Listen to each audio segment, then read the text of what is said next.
Hello. Hi.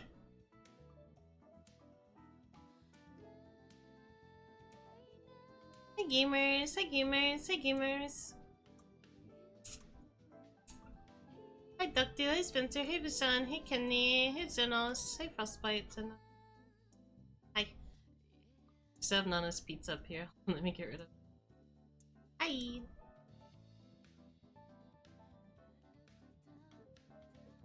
Hi. So, I do have work to do, but we're gonna hard cap our stream to 9:30. That's our hard cap for me. 9:30, so it's 3 hours. So if I don't get anything done, it's okay. Get stuff done tomorrow. Hi, Cedar. Hello. Looks like today, this week will probably just be today and tomorrow. Because Friday's gonna be busy for me. But it's okay. I still have to make up, we still have to make up for last week's stream. Because I want to play Repo again. Hi, Vince. I don't know what was going on. I don't think there was a conclusion. But people... Oh, thank you for sub, Spencer. It's been a year! It's been a year, Spencer. Thank you. Central time is best time. I want to warm up first because I haven't drawn anything today. Hi, Squawk. Hi, Dr. Squawk. Twitch has been super weird, and they kind of like just... I don't know what happened, but everything just stopped working. Have you been on Repo recently? Yes! We were literally going to be playing the new update last week, but I don't know what happened. Everything kind of exploded. I love the new Repo update though. I'm so glad people are still playing it. I did not want Repo to become like a one and done kind of deal. And I would have been really sad if it did.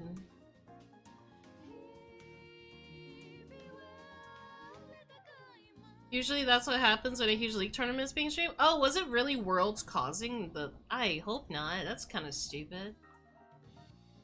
Hey, Elren. Hi, hi. Kind of looking at pretty pictures so I can warm. I have other stuff I'm working on today as well. I may not get it all done today. I have to do the line art for this. Where there's bottoms. And then this is a live 2D model I'm working on for someone. It has a lot of toggles and stuff planned for it, so what I'm probably gonna do if I do work on it on stream will be setting up the... because I also have the jacket for this. I'm allowed to share this, by the way. There's also like a big jacket. I think yeah, they wanted to keep... This one's gonna take a long time, so you may not see me always working on this one on stream, but I will not be rigging this on stream because live 2D cubism is so weird. Hi, Milker. Yeah, I know, right? I'm really proud of it. The client is also really happy with it too. This one's just gonna be a chibi model. And then if it goes well, I'll probably open chibi model commissions in the future. Okay. I do remember there's a discussion with the creators of Repo for these updates a few months back. I'm so happy they still continued. I am too! Because like, Lethal Company is good. But the reason why I was losing interest in Lethal Company was because of how easy it is to die in Lethal Company. It made things feel inevitable. Like, it made me just not want to go outside in the game. Like, it made me not want to play it. It was too hard for me. But in Repo, you can play Repo solo and still get through it with no problems. Yeah.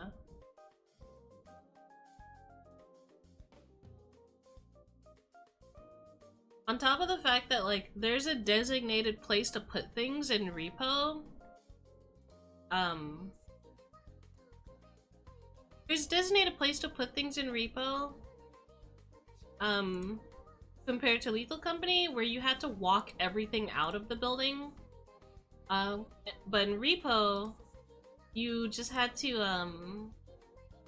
in repo, all you had to do was, take it to the designated area. Lethal Company, you had to go deep in there and get stuff out. And then Repo had more of like a difficulty curve where you had to, what's the word? You had to kind of like carry things together sometimes, where in Lethal Company, it just went in your inventory. Lethal still is a good game on its own merit, like people still play it, but it also got carried by mods like heavily. Repo does also have mods, but I don't play Repo modded. I think the second I'm at the point where if a game gets modded like crazy, I lose interest. I stop wanting to play it if it's just gonna get carried by mods and the base game is not that interesting. I stop wanting to play it. Okay, I'll start drawing. You're square, that's something.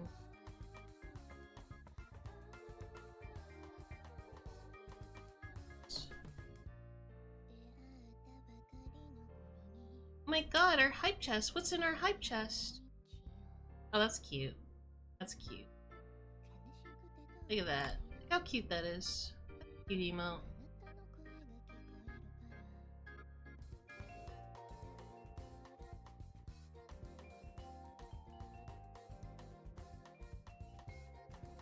No, I haven't drawn. Let's do some Mary sketches for a little bit, just to warm up. I don't draw myself often. But I have the focus on commissions. Soloing Lethal is a bit too difficult. Repo's difficult, but not as much as Lethal. Yeah, with Repo, you can kind of just like, over time, you can just kind of run in there with a gun and clear out the whole area. I haven't drawn short stack body type, so cut me some slack for a little.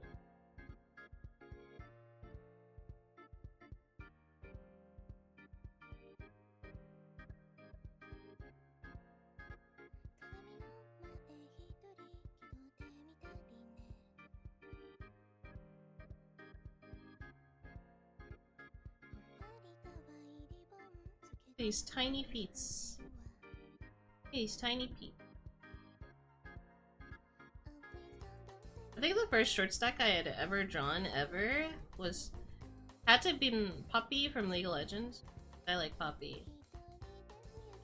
Speaking of League of Legends, I'm still in hell. I feel like GG. Because I had to like DM people to ask if they want to play League of Legends. The only reason why I'm playing League of Legends is because of the ARAM Mayhem thing that they have going on right now. Poppy is cute.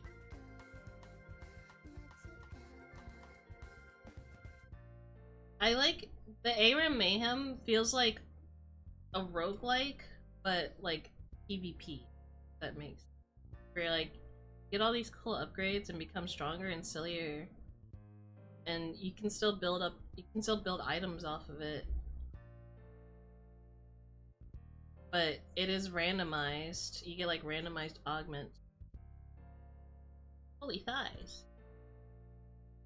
I haven't drawn stuff like roping you back in. Oh, I've been in.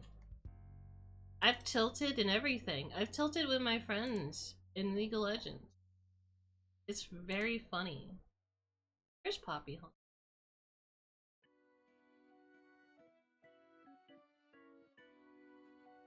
Poppy was like my first favorite character in League of Legends. And then I started playing Lulu. And then I just became a Poppy Lulu main. I like Poppy a lot. Poppy's so cute. And then Vex came out, and then I'm like, damn, I love Vex. I think I just like Yordles. I just think Yordles are cute. Female Yordles, though. I'm a little racist. Oh, good to see you again. Good to see you, Scale. Wait, what does Vex look like? Look, let me get a picture of Vex. They're making a fighting game? Yeah, they are. I heard it was not bad so far. Become Yordle Mary? I already look enough like a Yordle. If I were fluffy, I'd be more Yordle coded.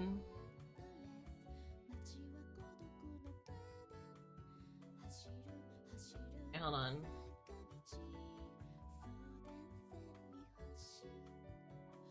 I played Vex in League of Legends too. She's fun. I like her. I like the fact that she can like fear and jump in and fight people. I just don't know how to build her yet. Let me pull up a picture of her. That's not porn.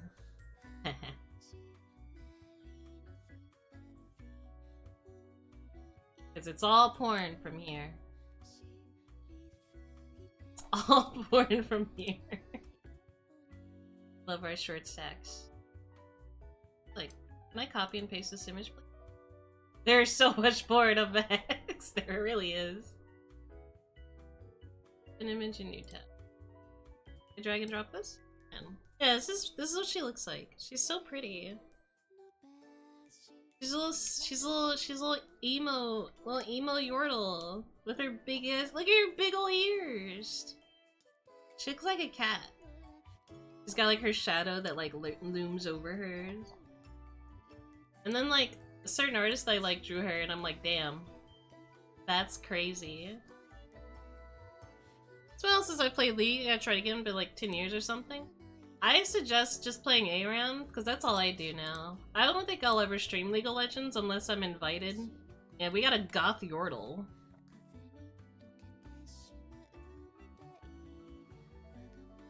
I remember when she came out, because Chucklevinia is like, you literally just made me, and I just think that's really funny.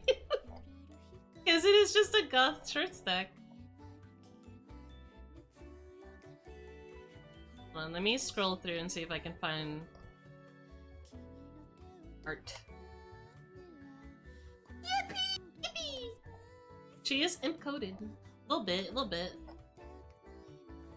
I'm scrolling really fast because I followed an artist that does draw short stackians, but I guess I can't find them.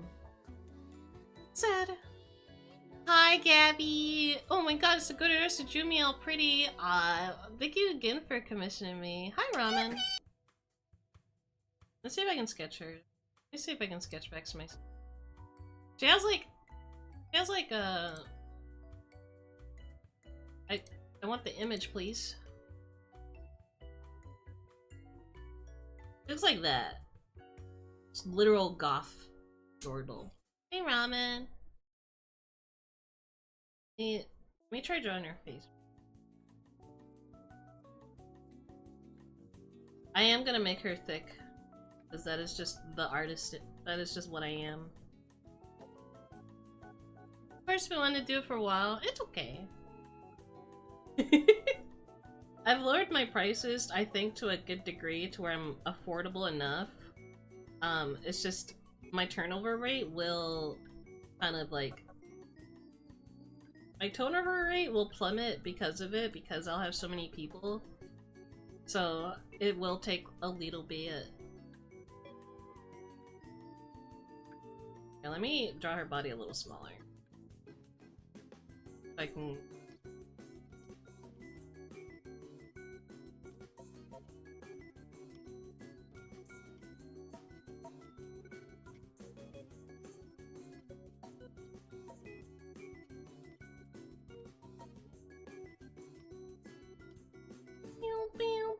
She got the beans out too. She got the dogs out. You see that? She has 4 toes!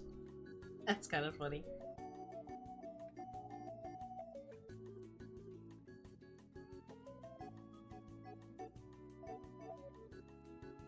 Also, I will be eating on stream. Sorry. We'll probably watch something while we eat. I just wanted to warm up real quick before I start. What's for dinner? Chick-fil-A. I don't need to draw the hands because they're just gonna droop down like this. You know who else I played in League that was actually pretty fun? The cat, Yumi. I thought Yumi was fun.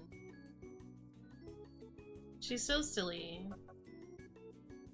She sounds like a fucking Disney character.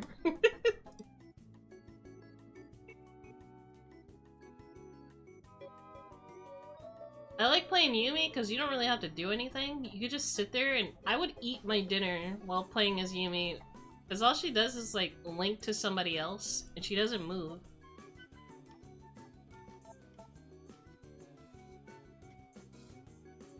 You play Deadlock? I have not played Deadlock yet. I know eventually I'll be forced to. It's not that I'm not interested. I got a lot of shit going on, so it's hard to really get into anything new.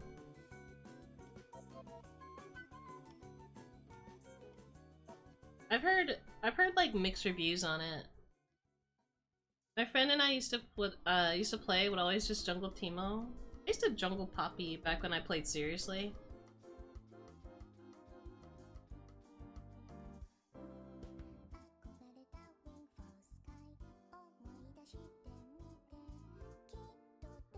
I liked playing Poppy because Poppy is just a cute short stack Yordle with a big hammer.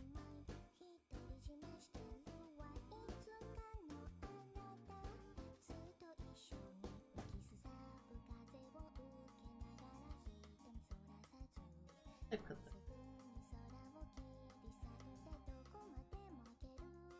Looks like she's just got some baggy ass jeans.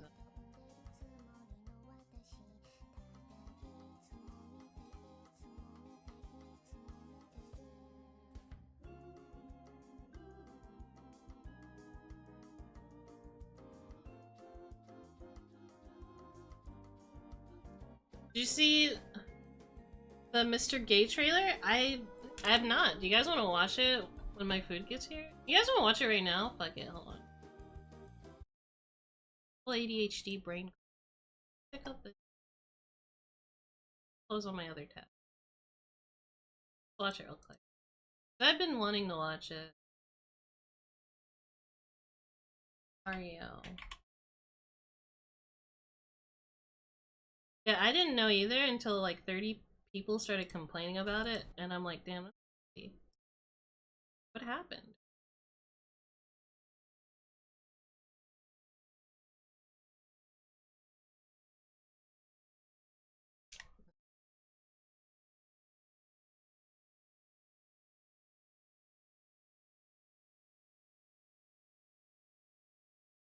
Right here should be fine. This should be fine.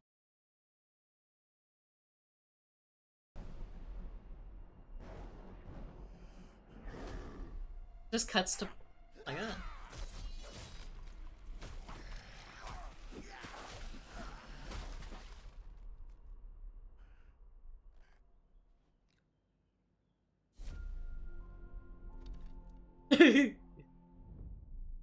Oh my god. You wanted to see us? Don't move, I'll be right up. Sipping the soup, cleaning the paint. Boodle-doo, boodle-doo.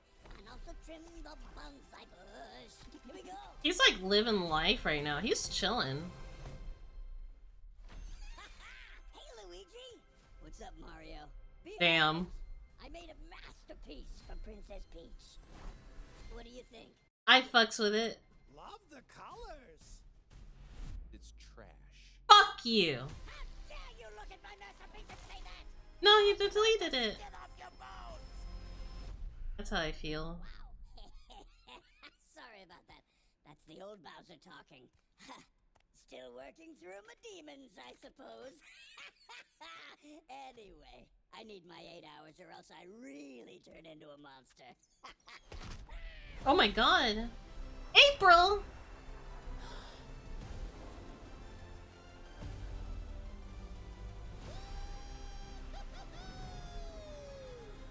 Oh my god, it's just like Mario Galaxy.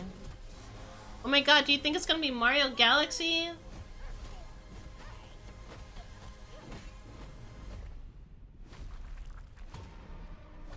Wait, hold on. I'm Jr., and I'm gonna be taking my father now!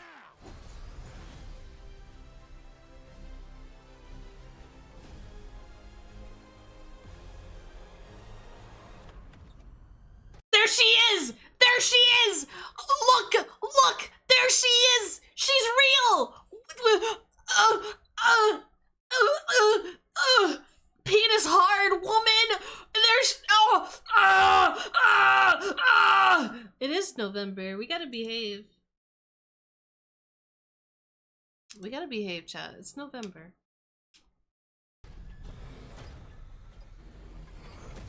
Princess Rosalina, you're coming with me!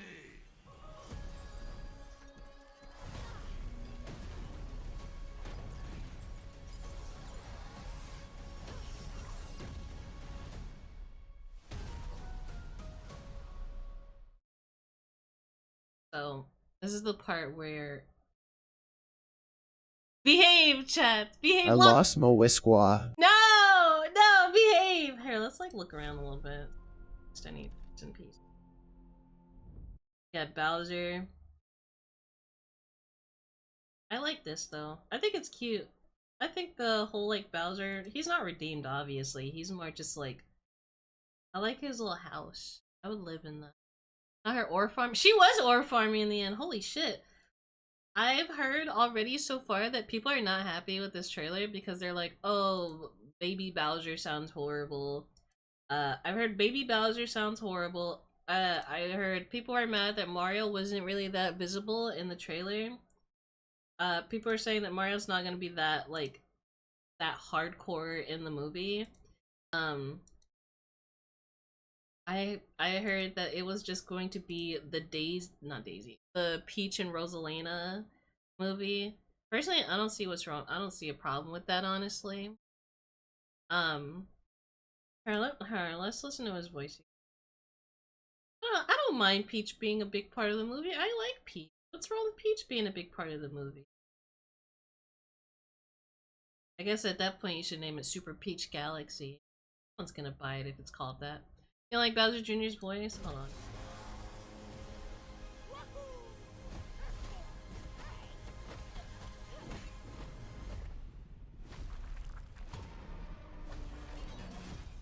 I'm Bowser Jr., and I'm gonna be... That's fair. Doesn't sound like a baby? I mean, he's not a baby. He's Bowser Jr. He's younger Bowser. He's not a baby. Look at him. He's walking on 2 feet. This man's using a weapon. Babies don't use weapons.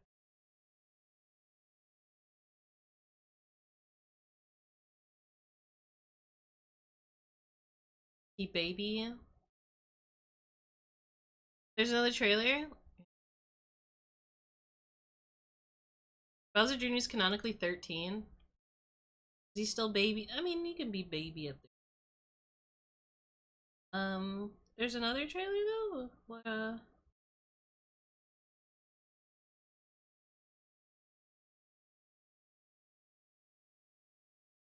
see. It does look like they're mixing a lot of shit. Like I saw Mario Sunshine, I saw Odyssey, I saw Galaxy, I saw Mario Paint, I saw Peach.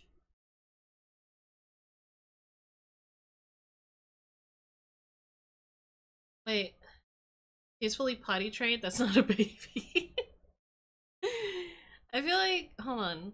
There's another thing. There's one of just like all the clips mixed together. Let me make sure there's no like. There's like, someone made like a thing of like all the clips. Once upon a time, there was a brave and noble princess named Peach. I want to hear the story about the plumbers. We did that one last night. Plumber. No women! Ashes of his father's defeat rises a new conqueror. The Bowser name shall be feared once more. That would be so real with you.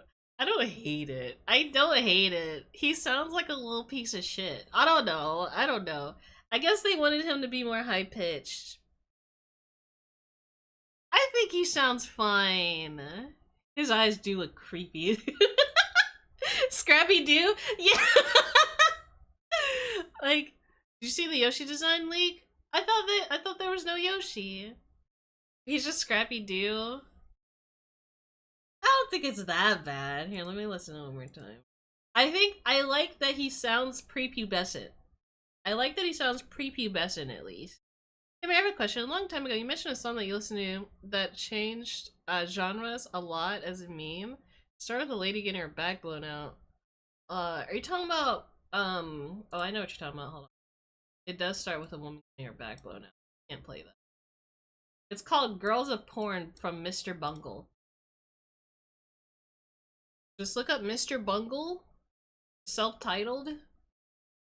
Don't listen to that entire album because, there's a track in that album where it is literally just a guy shitting. The whole track the whole track is just a guy shitting. I forget what part of the album it is. I just listen to Girls of Porn because I like the way it sounds. Because it mixes like metal and like jazz a little bit. That's been itching me for ages now. Yeah, no problem. Mr. Bungle is like really old. I tried listening to some of their other stuff, but like again, I'm not a metalhead, so not all their stuff kind of hit for me. But I did like that one song from Mr. Bungle. He sounds like a little chuddy. He does. His father's defeat. I like the way he talks. I'm sorry. Sue me. I'm not 100% with it, no, but I could get used to it. That's all I can say. I can get used to it. It's not that bad. I don't think it's that bad.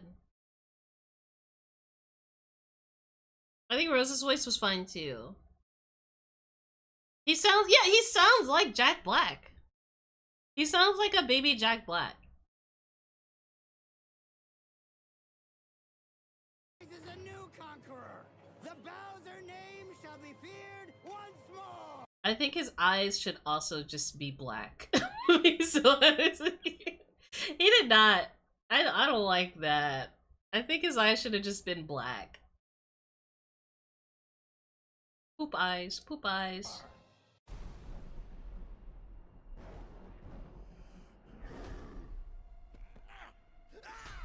And I think this is just the trailer, yeah.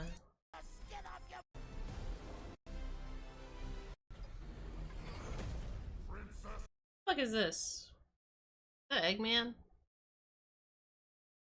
His eyes are genuinely scaring me. They should have got Jack Black's son. I don't know, maybe he didn't want to do it. Rosalina, you're coming with me.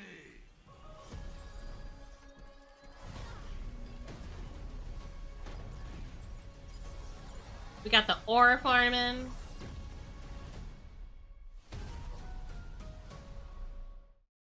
There should be more. That's cute. I like that.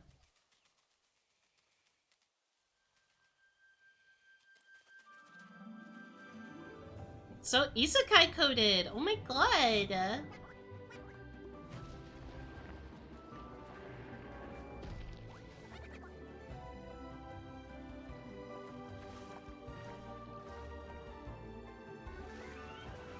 This is so fucking pretty.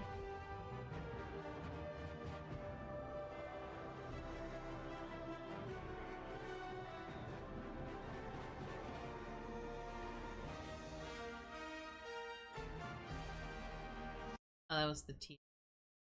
No, I think it looks fine. I think he sounds fine. Like, no one's gonna be happy with anything that, like, that people do with this movie. But, like, I think it's fine. It's not like the fucking,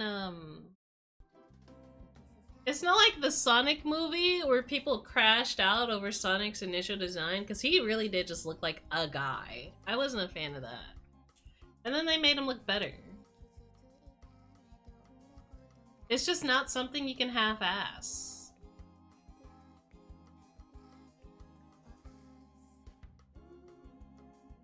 I think the movie's gonna be fine. Personally.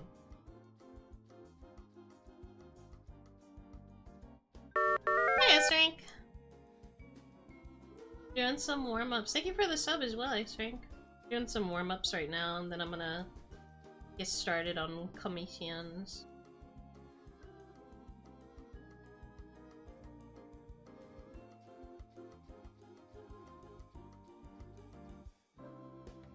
I like how Hey Poppy. I like how I went from Mario Sunshine. It went from Mario Sunshine, Bowser Jr. ending scene video, and people comment saying they wanted his voice. Yeah. I get that. I get that. I'm just gonna give her like Stinky.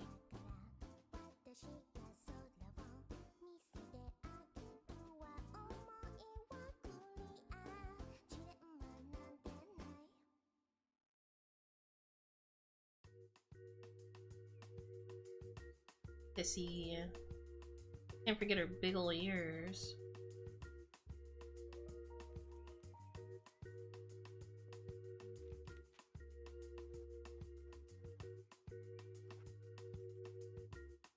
It has been a wild month. Say. It's Mary drawing, yeah. Oh, you deactivated your Twitter. I'm proud of you. Alright, let's do some line art.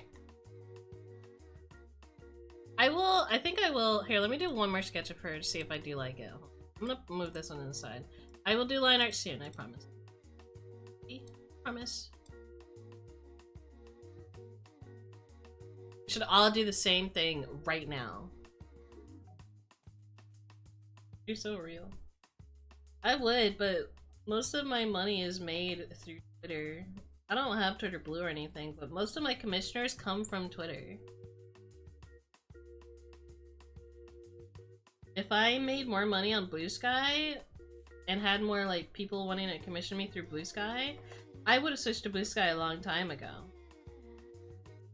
But I unfortunately cannot do that because I still have my Blue Sky though. I did not. I lurk on Blue Sky more than anything. But you know, I want to. I would like a good alternative finally that works for me, but the main traffic is on Twitter. Call that shit the Blue Road. Yeah, if my commissioners moved to Blue Sky, then I would also move to Blue Sky, but I just lurk. Okay, let me actually get back to actual work. I'm gonna line this. I can't lock in on a Vex right now.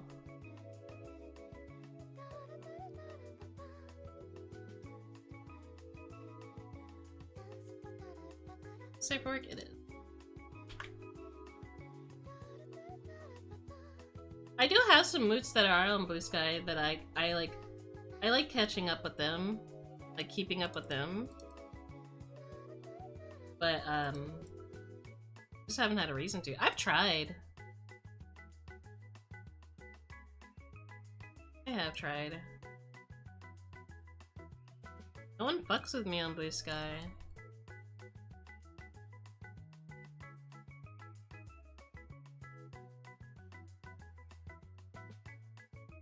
You know what I miss?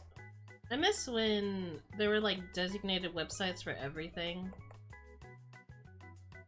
Like back when DeviantArt was good and it was just like people who posted art and talked about art on DeviantArt. And then Facebook was for talking. I mean before SNS, yeah. Like there were like forums where people talked about their favorite anime. But then everyone just kind of started doing it on Facebook. And then Twitter blew up because it was very simple. You didn't have to like... Twitter blew up in a very... Twitter blew up so weirdly. Because like Facebook was already starting to become the everything machine a little bit because it had games. There were... You can make groups for artists and people who... I was in some of those groups. Well, Now you're exposed to all the normies and their bad takes. And I've always been that. I've always been exposed to normies. Centralized social media ruined everything. It really did. As far as things go, I like... Wait, what? Notice regarding regular editions from renewal. Thank you for supporting Niji Sanji EN. We would like to announce that our Niji Sanji regular editions will be temporarily closed. What? Sorry. Trying to refresh it, I saw that. I think it's because Hololive is opening auditions.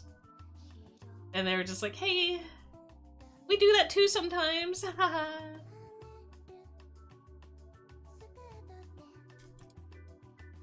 No, Niji Sanji posted that themselves.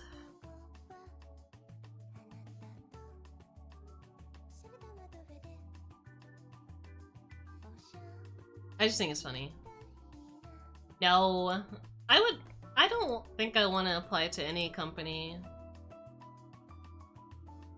Not anymore. I used to want to.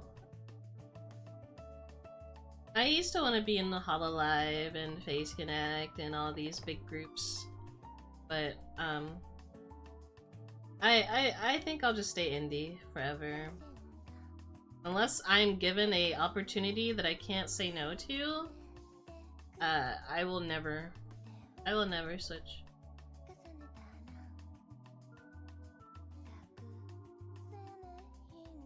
But you know, there are gonna be people who are gonna be like, yeah, indie guys, gives my application a Hololive. It's just a lot of people have kind of gotten burnt out on VTubing compared to like back in 2020. Corpos look sussy. There are corpos that are good, but there are corpos that make other corpos look bad. Cough cough. No corporation is perfect ever, though. At the end of the day.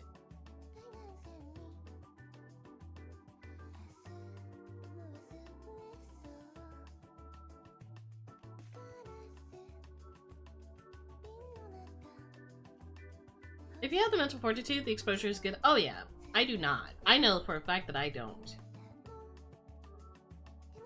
I've wanted to be in the industry, like, since I was a kid. But I kind of just let that dream die on its own.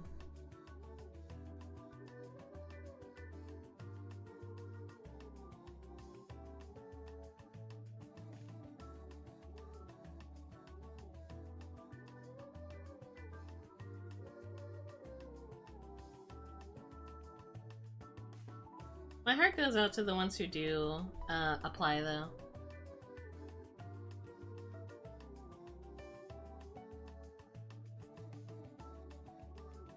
And it's so big.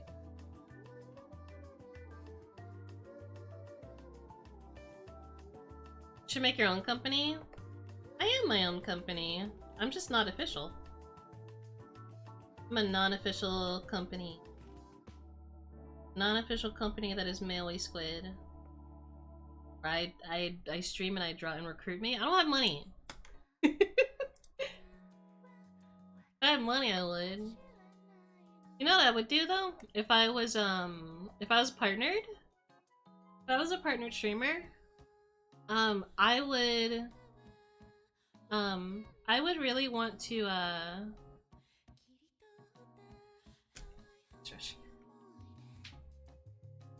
what is stretching yawn? If I was a partnered streamer, I would probably make a Twitch group and just invite like all my friends.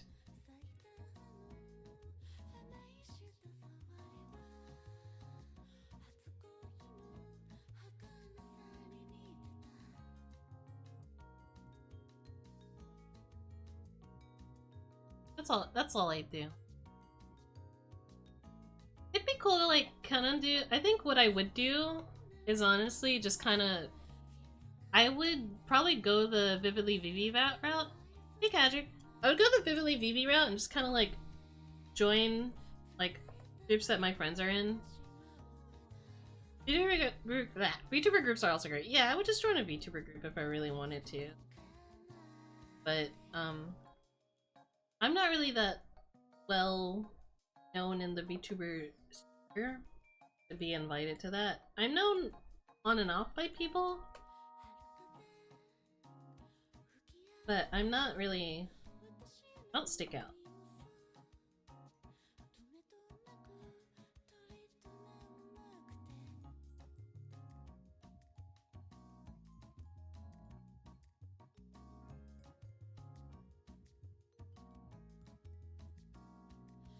You talking about Just 18? Yeah, I would join Just 18 if they were willing to have me. I applied to, like, be a Jazz partner, but I think I got rejected. Ignored. But I also was on break during that time, so I'm not really that bent over.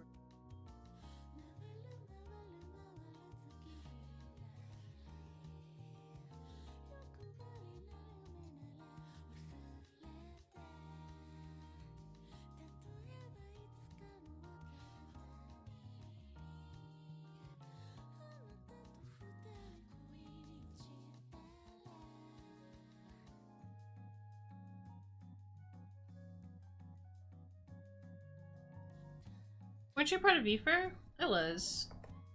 But like, then I learned that a lot of the people I would hang out with in VFur don't want to hang out with me. And then, a lot of people in that group made me a little bit too uncomfortable. They're not bad people, they're just not my people, if that makes sense. They're not for me. Heavily extroverted and very like, they just didn't really fuck with me. And the person who I would have stuck around with the most kind of isn't around anymore. Like, he still does things, but he's just not around anymore.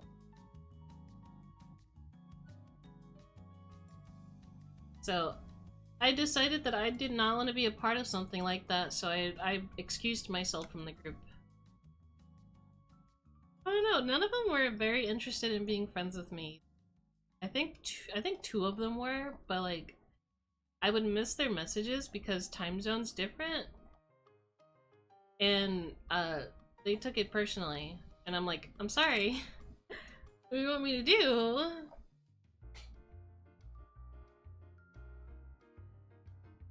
Yeah, it was just too much of a mixed bag. I was just like, I'm just gonna, you know, do my own thing.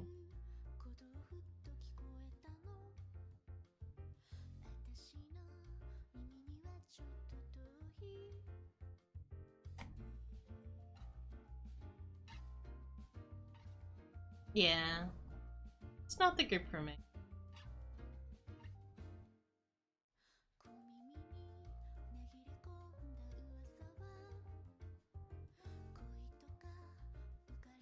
Yeah, not bad people. Not my crowd.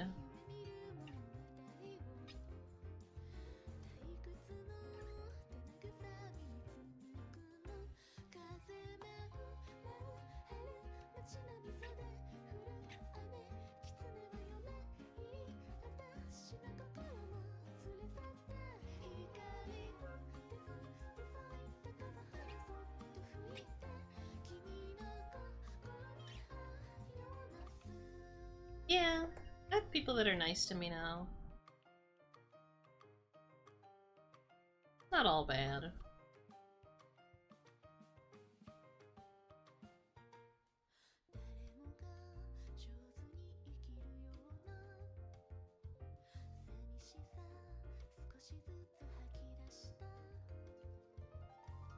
Oh, excuse me.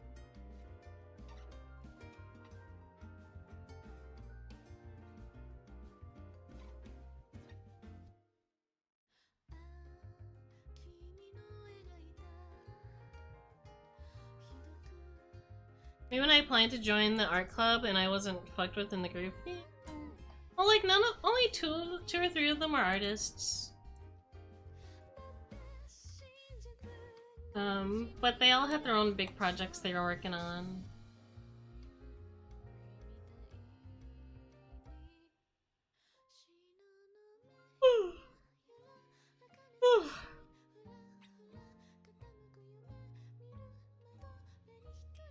Do you feel bad when you're not around your online friends as much? No. Sometimes. I'll say sometimes. Hard sometimes. Because there are times where I'm like, I can enjoy hanging out with them often.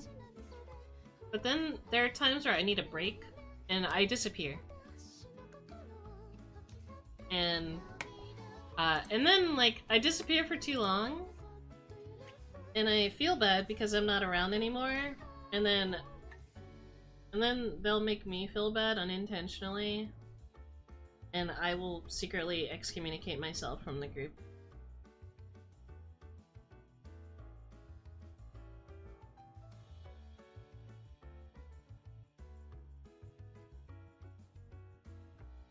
It's kind of just what I've been doing.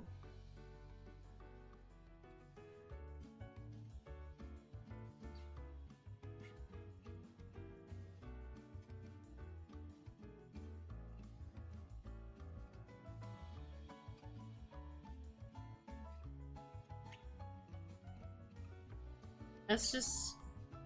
But then, like, here's the thing, though. Then I try to, like, you know, jump back in there, you know? And I make the attempt to jump back in there, and then when you jump back in there, you realize... This is not every friend group, by the way. You jump back in the friend group, you're welcome with, side hugs. And you try to go back to being yourself, but they're never really, like, enjoying that part of you anymore. They don't enjoy you being yourself around them anymore. You start to wonder if they even liked you in the first place, or you were just kind of there as a placeholder.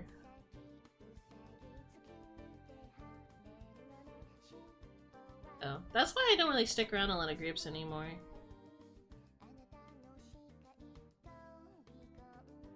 I think it's more important to have friends that understand that, like, your life gets very busy sometimes. Especially in this economy, it's really hard to afford to do anything nowadays. So I have to, like, kind of focus on commissions more.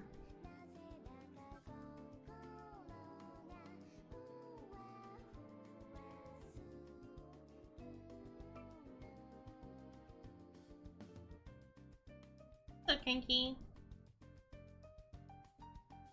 I'm gonna redo this.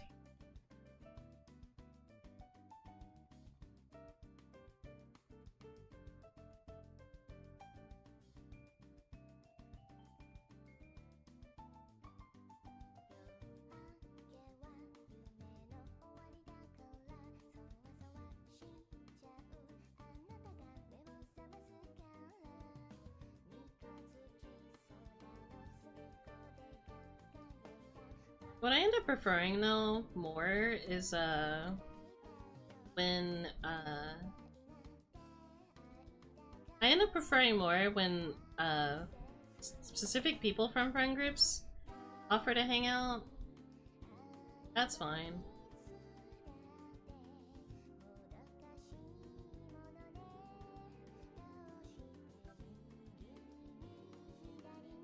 For me, I think I'm too nice. I want to be friends with people, making it seem like I'm the inviting one, but then I get too busy and disappear. Yeah, I do the same thing. I've decided... I've also just kind of stopped reaching out.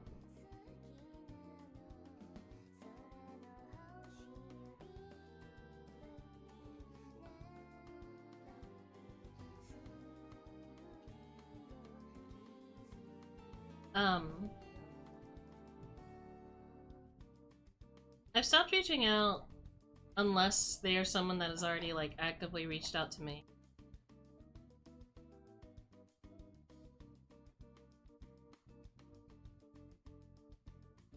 The friend group I'm in now is just very mixed. I just show up every now and again.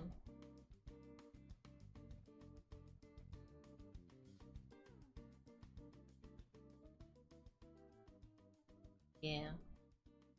I'm a floater now.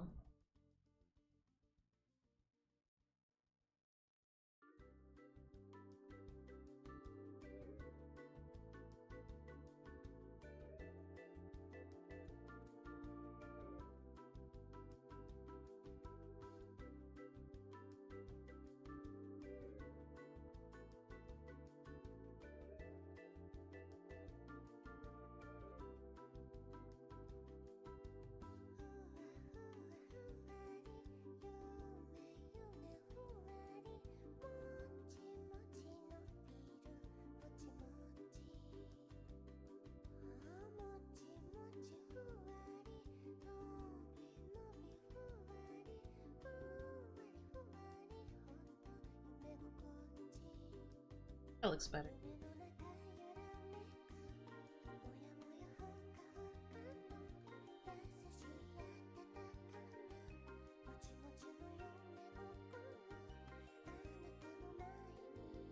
The hair goes down.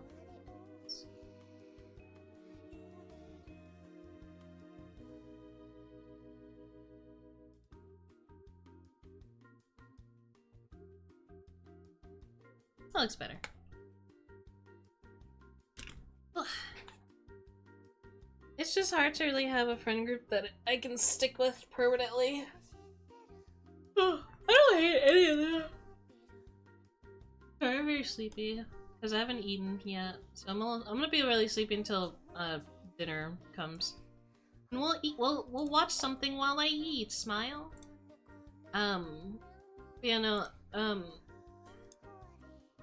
just kind of tired of I'm tired of like giving 100% to people who do not bring that back to you. They're not required to know, but I would like to know if someone cared about me in a friend group, or like that my presence mattered in a group. But let's stop talking about it because it's starting to sound a little bit too sad. I'm also gonna redo the horns for this as well.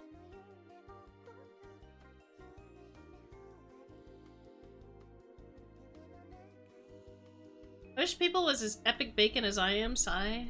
You're so real for that.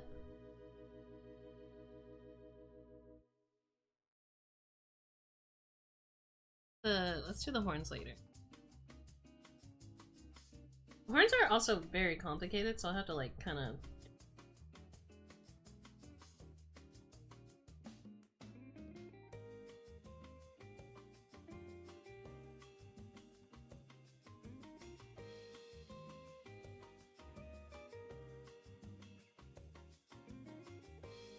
Yeah, the bones are, you know, complicated, but I will persevere. I'll have to improvise or maybe simplify a little bit, but I hope that's not a problem.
It works for you?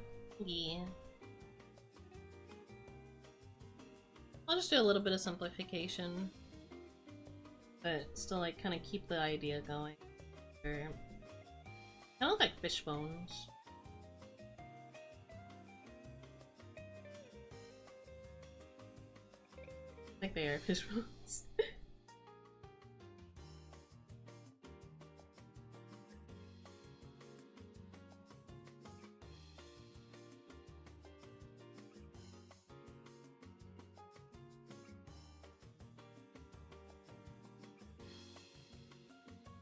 Left over from dinner.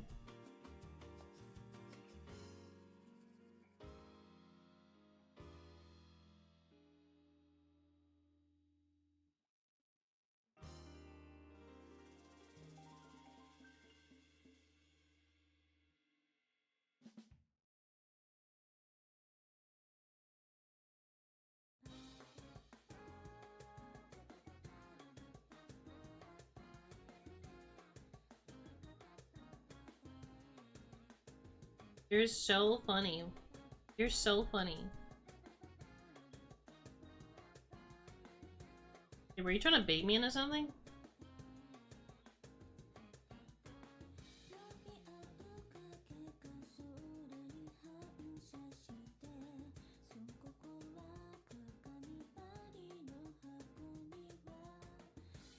Not the best, but not the worst. Go with this.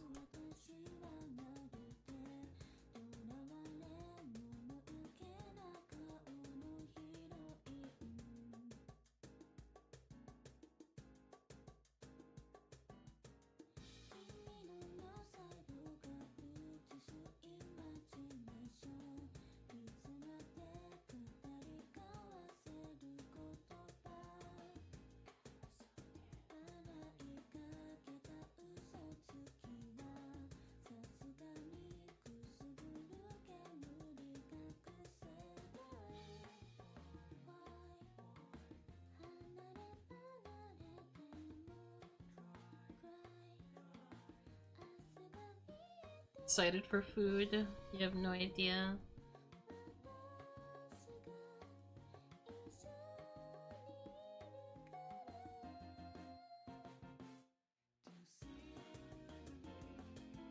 You watch anything good recently? I've been rewatching Chobits.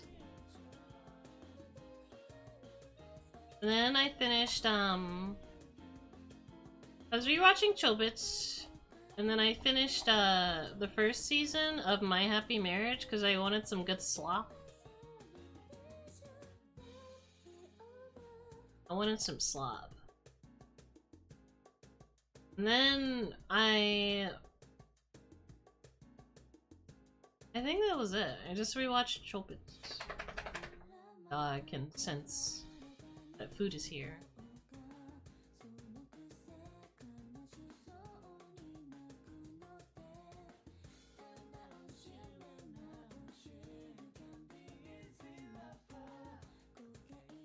Yeah.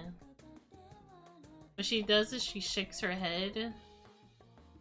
What she does is she shakes to get my attention because I hate the sound of her shaking all the time. She does it so often and repetitively.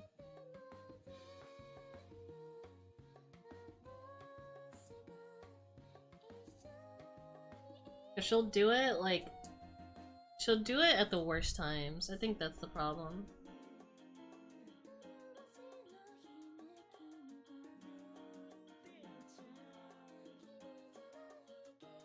Are you supposed to rage bait the dog? She can't be rage baited. She's immune to that.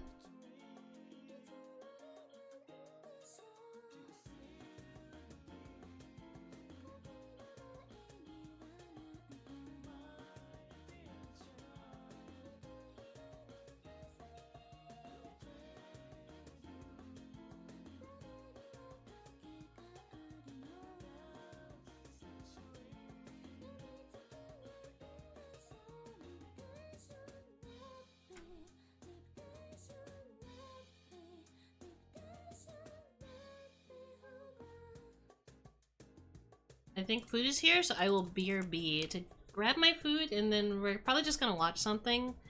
And then when I'm done eating, we're gonna finish the line art for this. I'll probably color it tomorrow. I will BRB in the meantime.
I'm back.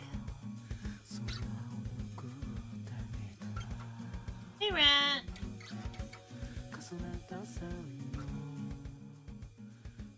So, we're gonna be taking a little bit of a break while I eat my dinner. So we're gonna watch, like... Whatever you do at the Yes. crossroads, don't turn left. I can't pause it. Yeah, we're watching that. We're watching that. I don't know if you guys seen it before. Searching for a world that doesn't exist because I want to rewatch it for the 30th time. Oh yeah, hold on. Sorry, my phone tried to kill itself. Forgot to mention that part. It wasn't charging. I may have to get a new charger for it. Switch to talking PG. I have to make a talking PG still. I just haven't done it. I'm lazy. I'm sorry.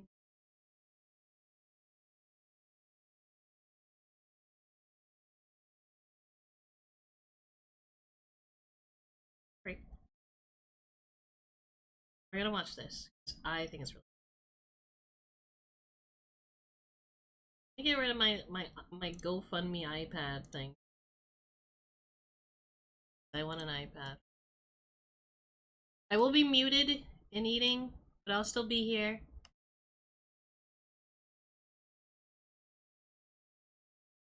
I'll just be muted and eating. But I think you guys, I watch this before I go to bed sometimes, and I think it's really cool, and I think you guys would like it.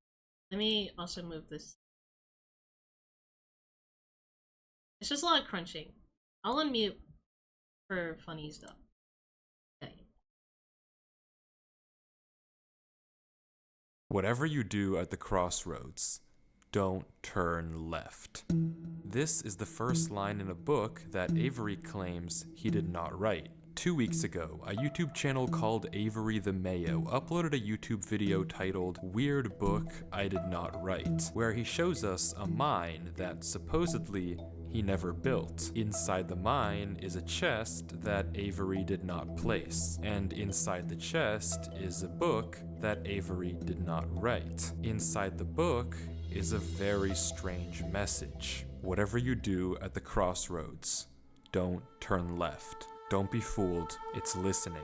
You can't outsmart it, it's listening to me. It's watching me. It isn't from this world.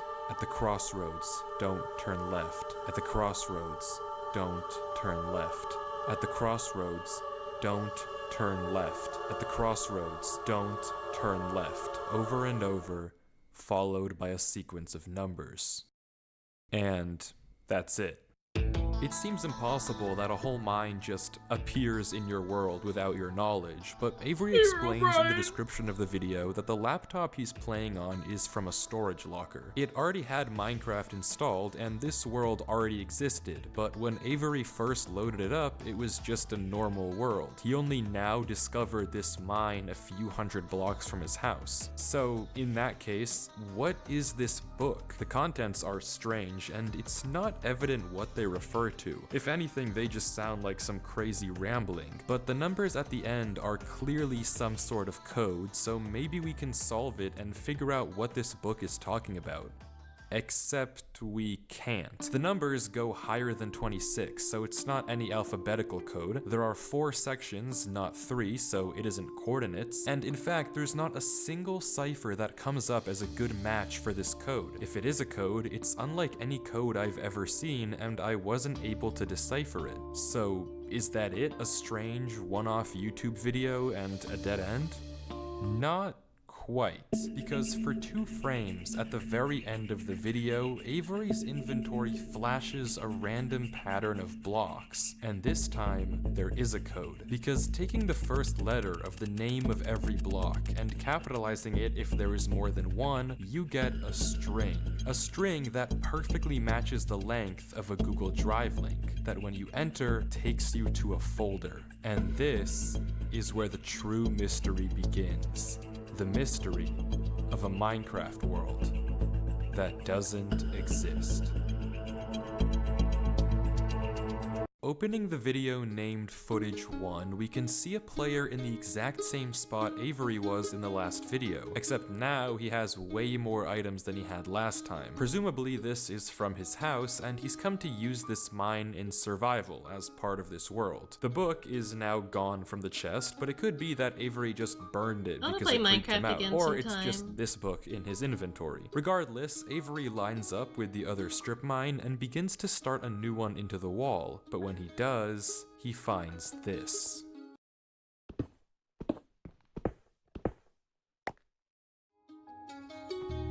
Nothing weird, it's just a cave, and Avery walks in to begin exploring, until he stops and sees this. It's hard to make out, but as he walks closer we can see what it is. Moss and grass. This is immediately a red flag because this kind of terrain does not generate in caves. Avery checks underneath it, but there's nothing else either. And when he runs back to grab his torches, he notices yet another patch of moss in the corner of the cave. Again, not natural, but not leading anywhere either. It's only when he heads back down the cave does he see it. A tree. Avery approaches the clump of greenery, and there it is. A tree unlike any other oak tree in the entire game. Whatever this is, it isn't normal. Avery backtracks a bit, and we get a better look at this shrub, for lack of a better word. And after some hesitation and circling around it, Avery decides to try mining the tree. And he does, with no problem. It looks just like a normal tree, except normal trees don't generate underground. And it's not the only one. As Avery goes deeper and deeper into the cave, he passes larger and larger patches of greenery, coming across more shrubs and even more trees, and even more moss. He pauses to talk at one point, but instead of commenting on the trees, he brings up something else. It's weird, we've only only seen stone. And I guess he's right, the walls of this cave don't have any diorite, granite, andesite, or ores, but come on, there's a bigger elephant in the room here. At some point though, Avery's wish gets granted and the cave turns into terracotta, tuff, and deep slate. The greenery gets larger and larger, with the trees growing bigger and bigger. Until finally, Avery reaches the end.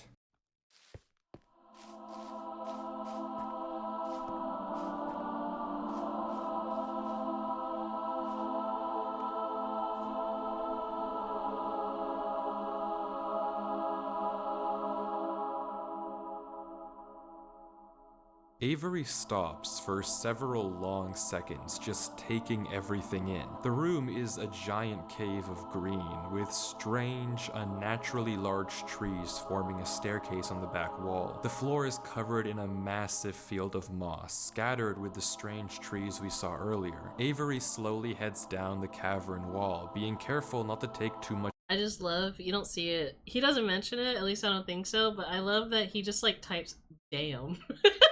Damage while maneuvering his way to the bottom. He looks around in awe as he explores the chamber, and from closer up, we can see a tunnel right between the massive tree gates. Avery searches around the trees for a few minutes, seemingly mesmerized by the build, and we can see that these gates are made of trees stacked on trees stacked on trees, made of spruce, mud, and oak. But the question here is obvious. What is this place? This kind of terrain, obviously, doesn't generate naturally, so who made it, and how does it just appear in Avery's world? Well, if there's any answer to that question, it's through this tunnel, because finally, Avery decides to stop sightseeing and heads down the tunnel at the center of the room. Avery walks through the mud brick tunnel, turning to glance behind him every few steps, but of course, nothing is there. The world is set to single player. At least, it seems that way. Until this happens. Something is wrong. It's almost impossible to notice, but at the far edge of the tunnel, the first pair of torches have suddenly been wiped out. Avery stares for a few seconds and continues walking. Another pair of torches is gone. I'm not scared of torches turning off.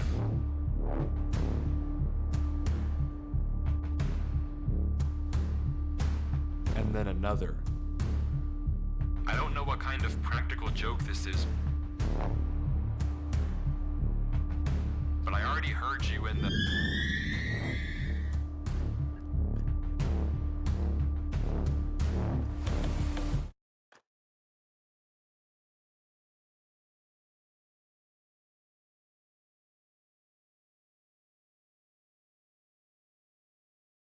I'm not scared of a game.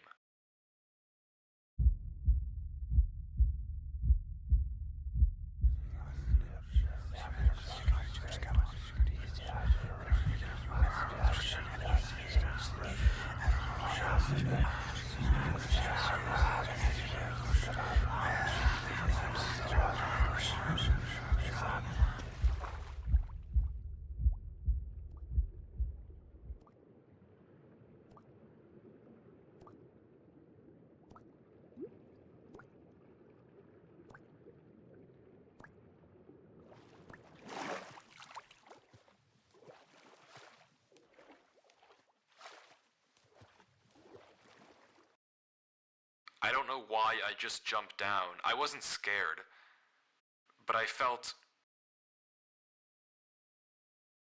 compelled. I've never felt like that in my life. What is going on here? Things just went from strange to incredibly creepy in a matter of seconds. This doesn't just happen on a normal world, but Avery did say he found this world on a computer he got from a storage locker. So maybe this is just a world that the old owner of this computer created, and it's just some strange adventure horror map. Case closed. Except it's not, because the video files aren't the only thing in this Google Drive folder. If you remember, there's also this PDF, and opening it, we see this. my exploration into a strange tunnel I found in my Minecraft world. I've been playing this world for a while and just discovered this. This is my documentation of the search. Notably, when I installed Minecraft, this world came pre-created. Always thought that was a little strange, but I'm not really sure. This seems okay enough, but remember what Avery said earlier. He found this computer in a storage locker with Minecraft installed. Not he installed Minecraft and this world was there. Admittedly, it's a pretty small difference, but still, why the conflicting stories? Something you may have also noticed that I can't explain is why Avery's name is now censored. He wasn't censored in the previous videos, but now he's both hidden his name and changed his skin, almost like he's hiding from something. But there's still a lot more of this footage, and if you want to figure out what's happening in this world, why it exists, and what it has to do with Avery, we have to keep watching, as Avery runs from whatever it is that's hiding in this world. Avery says he has to keep moving, even if he doesn't exactly know why, and the only way to go is down. Avery takes a leap into the giant pool of water before him and swims down into a junction of tunnels. After some hesitation, he burrows himself in the left wall for air before swimming down the left tunnel. He continues to navigate through the dark water, the tunnel getting narrower and narrower, with no end in sight. Until it opens into a giant cavernous room with just enough space at the top to get a bit of air. When Avery descends again, we can see tunnel openings sprawling across the walls. Avery scans around. There's no marker of where to go, just tunnels upon tunnels as far as the eye can see. And then he hears it. The same sound as when the whispers played previously. Avery rushes to dig into the wall, and as he blocks himself in, we can hear the whispers again.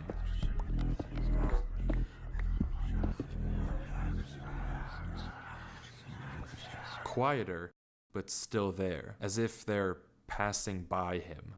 When the coast is clear, Avery digs out. But now what? He has no choice but to gamble on a tunnel and hope it's correct. He scans the walls again, no obvious sign of which one to pick. So finally, he rolls the dice.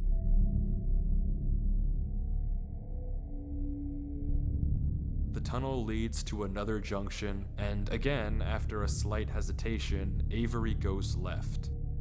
The tunnel continues,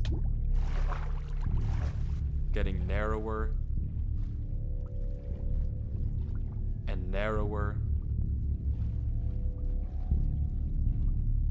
and narrower, until finally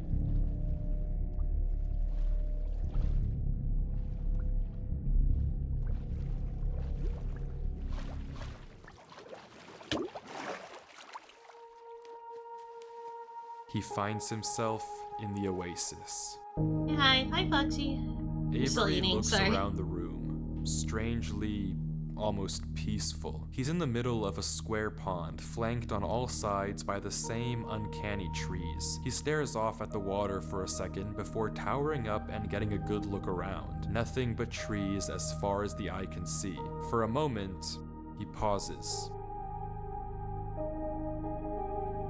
I've been good. Before something snaps, and he crafts a boat to get to the center of the lake. Without hesitation, he dives down into the tunnel and plugs up the hole. He makes another trip for good measure, plugging it even further. If this thing comes through here again, it has to break that, but I need to explore. He sails back to the edge of the lake. What it can't avoid doing is loading the chunk. Avery chops a few trees and crafts a hopper with the spare iron in his inventory. His plan is simple: set a trap for the thing following him. But wait, did I miss something? Because how does he know that something is following him? Sure, those torches turned off, and yeah, we heard those noises before, but there's actually an even stronger piece of evidence I haven't mentioned. Remember when Avery said this? I've already heard you in the cave. Well, it took me a second to figure out what exactly he meant, but then I heard this.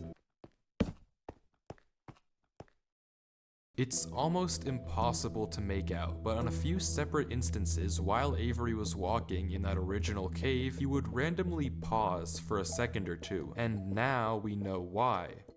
He was listening. Every time he paused, for just a brief moment, you could hear footsteps on the stone behind him, stopping just a fraction of a second too late to be quiet. But okay, if something is somehow really following Avery in a single-player world, how can he stop it, or at least get it to reveal itself? Well, that's exactly what he's doing right now. Like he said, he needs time to look around and explore this world, but while he's gone, anything can just swim through the hole and replace the blocks to make it look like nothing happened. But if Avery turns down his render distance and puts items in this hopper, if he then goes far enough away and unloads the chunk, the only way for the hopper to be empty when he returns is if something loaded the chunk while he was gone. And then, whatever was following him would be exposed. The trap is set. Now it's time to explore.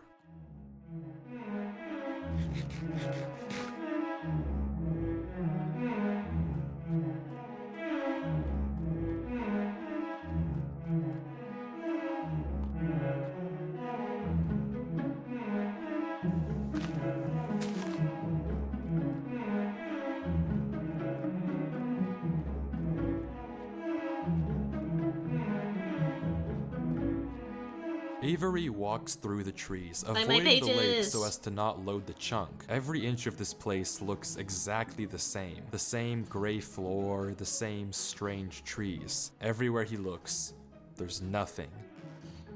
Until, just in the corner of the screen, there's a sign. But it's hard to spot, and Avery doesn't seem to see it, and he keeps walking.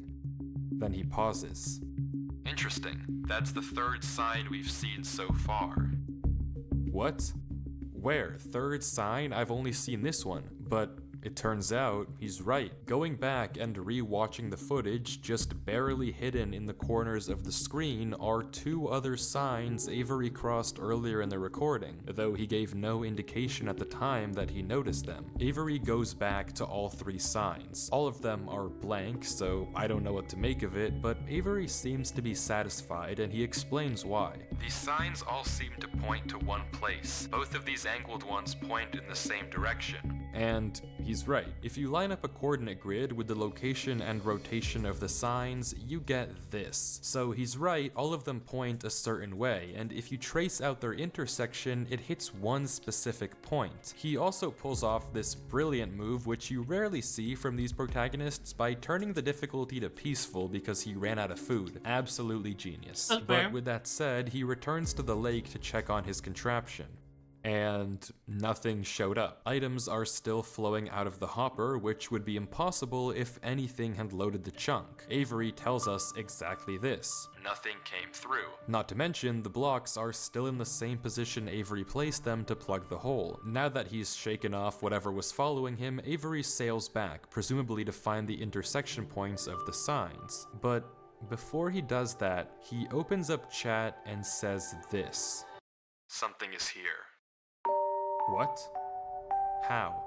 Why is Avery saying that? Why isn't he sending it in chat? What did he see? I don't know if it can hear me. But I'm not taking any chances.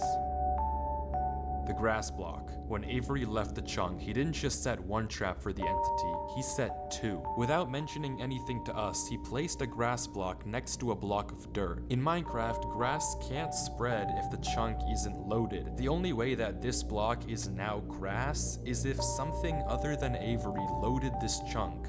I'm not scared, but my gut says to keep moving. Something is here. Something just happened.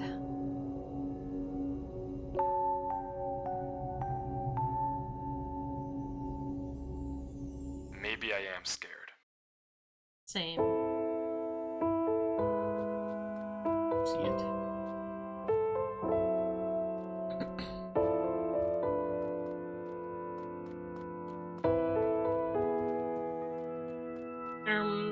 You're gonna wanna see this.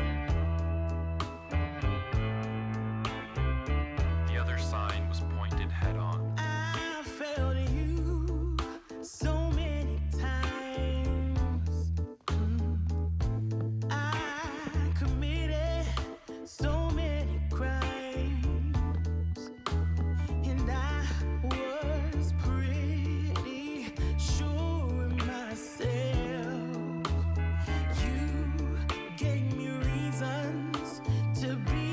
somebody else. Baby, I'm home again.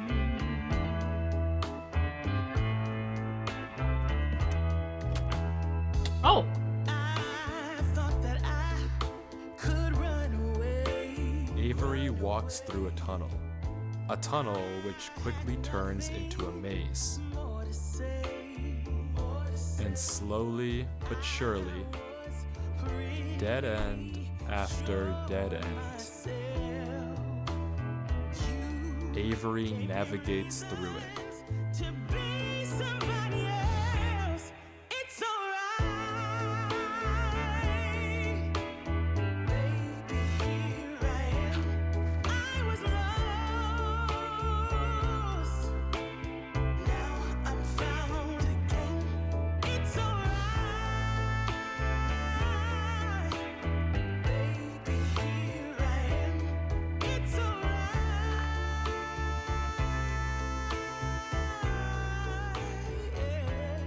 'Cause baby, I'm Avery is clearly smart. Smart enough to set a trap, and smart enough to set a backup. But whatever this thing is that's following him, it's smart too. Smart enough to block up the Smarter. tunnel it entered from. Smart enough to refill the hopper with items after loading the chunk. Smart enough to hide its presence. This world seems to be guiding Avery somewhere. The whispers in this tunnel coercing him to enter the cave. The signs pointing to the secret entrance under the tree. Whatever this world is, it's leading Avery. But to what? We don't know. All we do know is that he isn't alone. And finally, Avery exits the maze into another giant room with what looks like a Man, I love cipher above a Minecraft. door, with 3 levers right in front of it. Avery stares up at it, says he'll need a pen and paper, and blocks up the tunnel where he came from. The footage ends with him staring up at the code, deep in thought. From what I can see, the code love atop the Minecraft. doorway looks something like this. It doesn't immediately remind me of anything, and plugging it into a cipher decoder gives me no ideas either. Running each of the candidate ciphers just gives gibberish every single time. Whatever this code is, there's unfortunately no way that I, or Avery, can solve it. The second half of the footage picks up with 17 minutes of just staring at the wall. And then he gets it. Okay, I guess it was solvable. Avery says it's a good poem, but doesn't actually reveal what it said, only that it uses cipher stacking, a technique where 2 ciphers are layered one on top of the other to make a code almost undecipherable. How Avery actually solved it with a pen and paper is beyond me, but the puzzle isn't over yet. There's still this gate, which Avery suspects is some sort of combination lock, but instead of a pen and paper, his solution this time is a bit more, how do I put this? Efficient.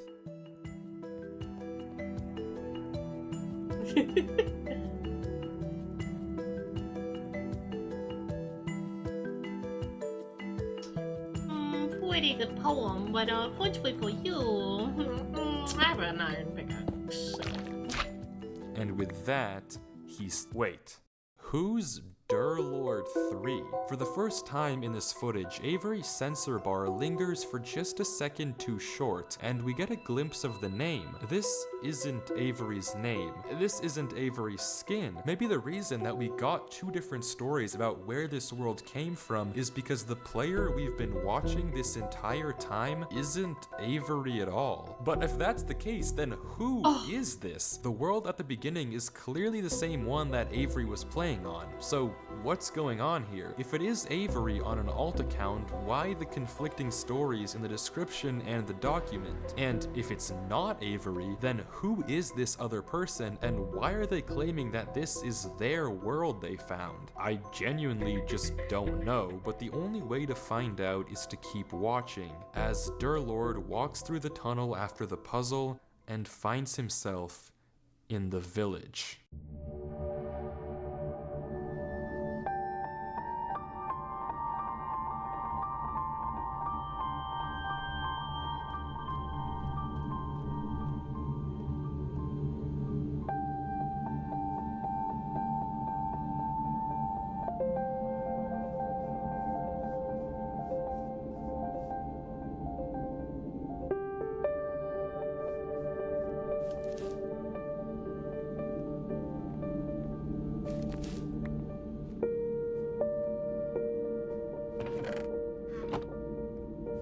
rob these people. They've already been robbed.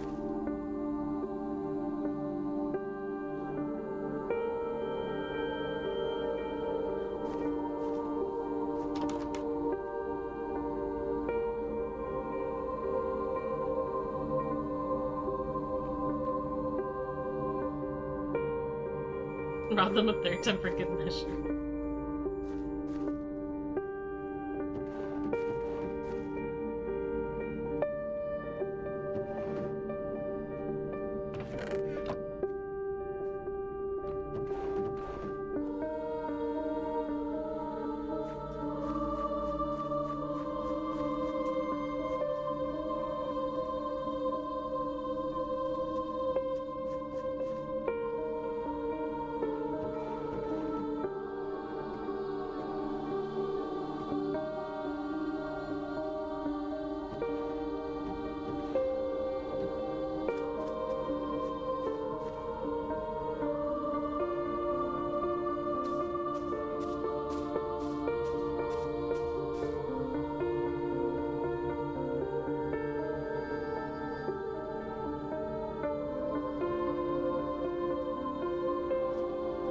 I'll go stream.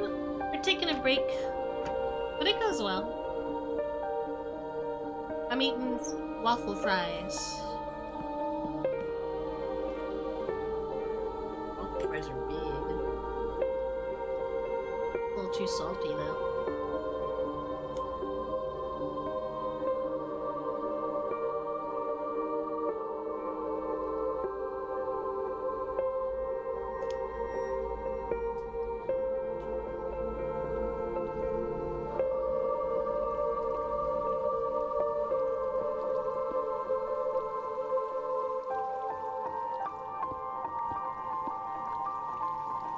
In there.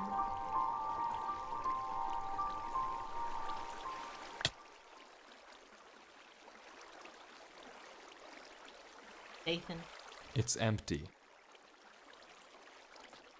This village is strange. It's clearly abandoned, if the cobwebs and literal holes in the roof didn't make that obvious, and all the chests and containers have nothing inside of them. There's also an interesting amount of yellow in the carpets, beds, and flooring, but wherever Durlord looks, he can't find anything of interest. No lead on where to go or what to do from here. The fountain and statue in the town center is by far the most eye-catching decoration here, but like we can see, it too is empty. There's no path to take from there. So, is this the final area then? The final answer to what's been going on with this world and what's been following him? I'm not sure, and clearly Durlord isn't either, since he keeps looking around for anything out of the ordinary, anything that might give him a clue of where to look next.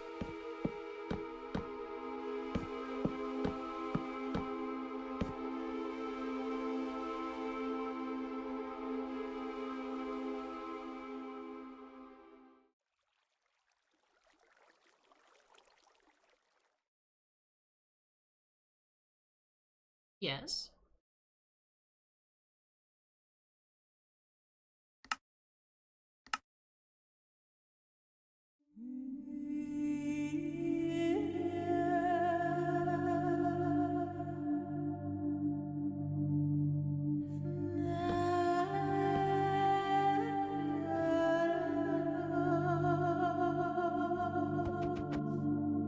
Feels like an A24 movie.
Table.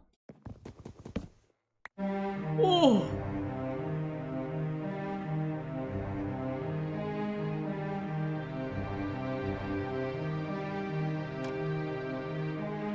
A door! Sorry, I was sharing my food.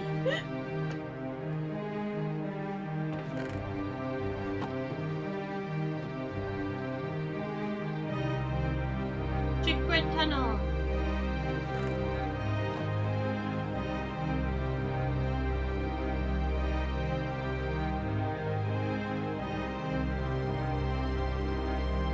The door.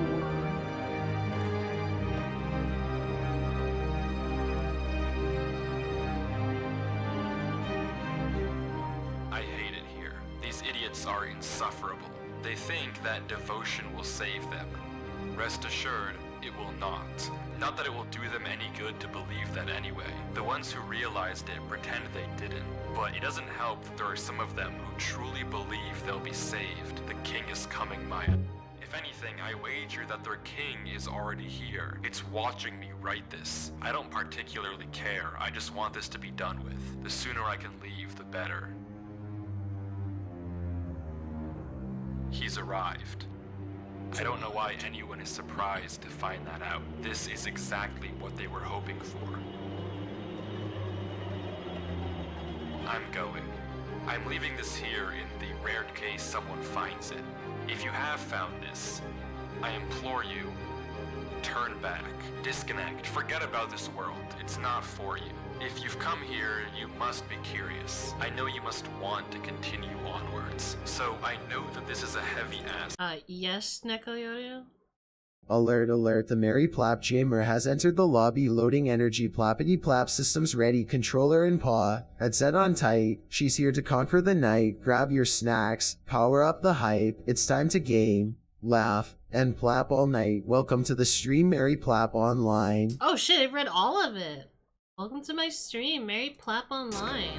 But please, do not go any further. For your own good, Hi, Nico. do not. I'm eating dinner. I'm almost done eating.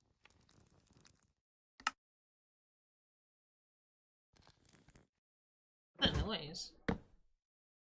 Got the character limit down. I thought I turned it up. Curious what that noise was? I think it's the candle. I miss Minecraft. Yeah, it's the candle. Door.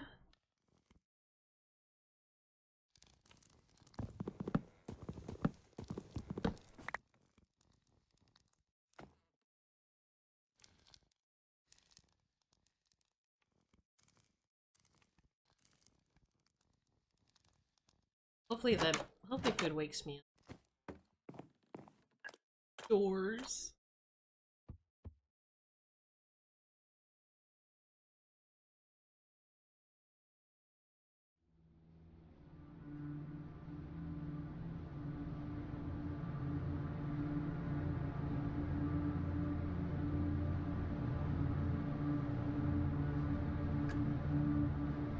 It's like the third hallway we've seen like this.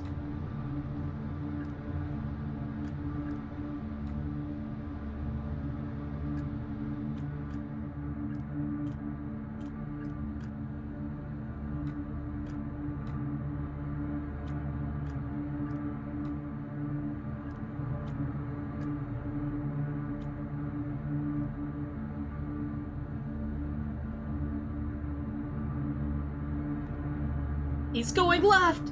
He's doing it! He's turning left!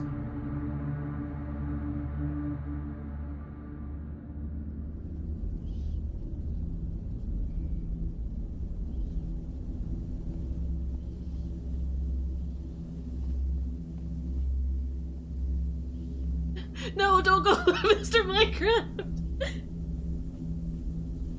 Oh god, I'm showing this to you guys.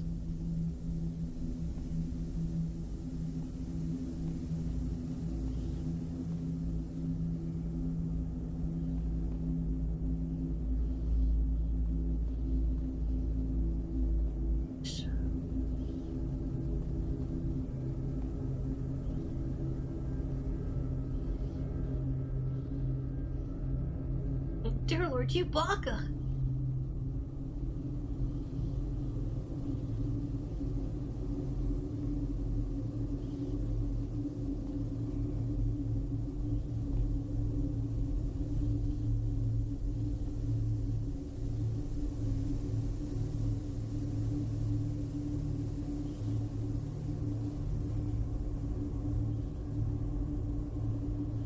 Dark in there.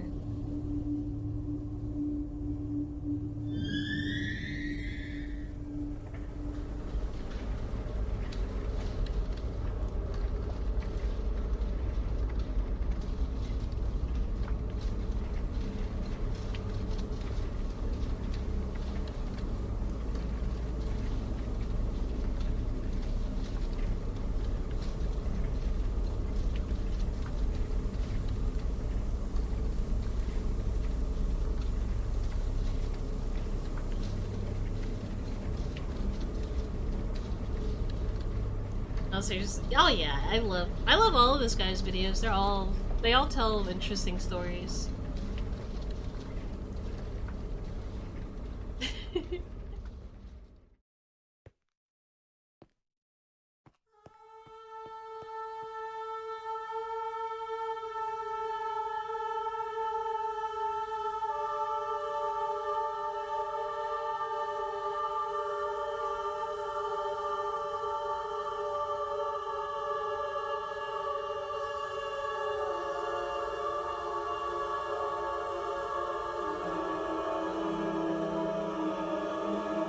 Big yawn for everybody. Your dog scared you.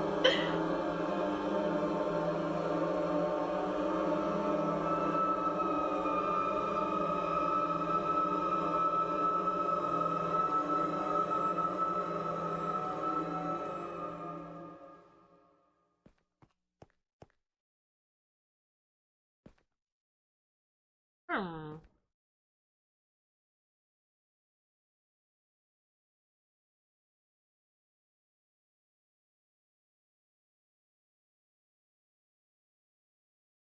I don't think we're supposed to be looking.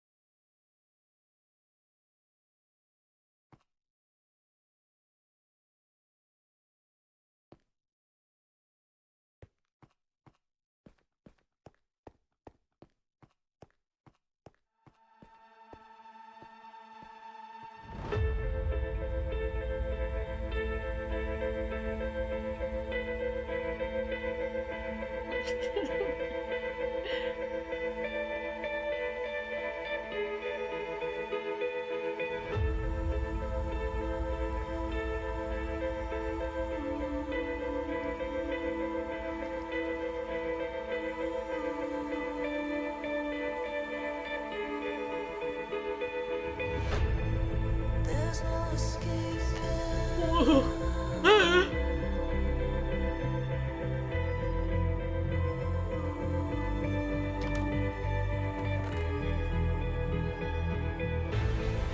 There's no escaping. Whatever you do at the crossroads, don't turn left. Don't be fooled. It's listening. You can't outsmart it. It's listening to me. It's Hey. watching me. It isn't from this world. At the crossroads, don't turn left. At the crossroads, don't turn left. At the crossroads, don't turn left. At the crossroads, don't turn left. And the footage ends. Right there. Durlord was the person who wrote the book in Avery's world. How? It shouldn't even be possible that the tunnel led him back to that mine. Durlord found this world on his computer, and Avery found Durlord's old laptop in the storage locker and has been playing on it ever since. But what is this world? What was following Durlord in this footage, and most importantly, what was behind those gates? I didn't put that sensor bar there, that was in the original footage. Whatever is behind that black square was enough to drive probably the smartest protagonist I've ever seen into running for his life. Something that a whole village of people was trying to summon. Something that this entire world has been hiding. A king? What does that even mean? I don't know what to tell you, but I can tell you one thing. The code at the end of the book, now with this footage, we can solve it. Each number corresponds to one slot in Durlord's inventory. 1 here and 36 here. Take the first letter of each item, or whatever number is indicated after the dash. From that, we can get this. Run Avery. It's here. Durlord was giving one last warning, hoping that whatever was following him wouldn't see. But how? How would he possibly know that Avery would find this world? There's no way for him to know who Avery even is. Whatever he saw behind those doors, whatever he knows about this world now, we may never understand. But one thing is certain. Whatever was coming for him is coming for Avery next. This isn't over. Oh my god. That was good. I love watching, I love this channel. I would have shown the other ones, but this one's the most popular, and the other ones are a little bit darker.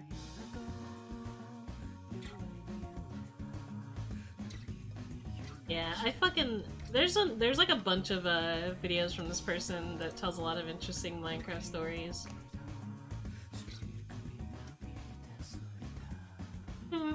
It should have been here, Ryan. You know, real quick, I'm gonna put my food, I'm gonna toss my trash, and then we'll get back to work completely. I think I'm slowly getting my energy back. Have you had a slum core yet? Not yet. Yeah. Give me 1 second, I'll be right back.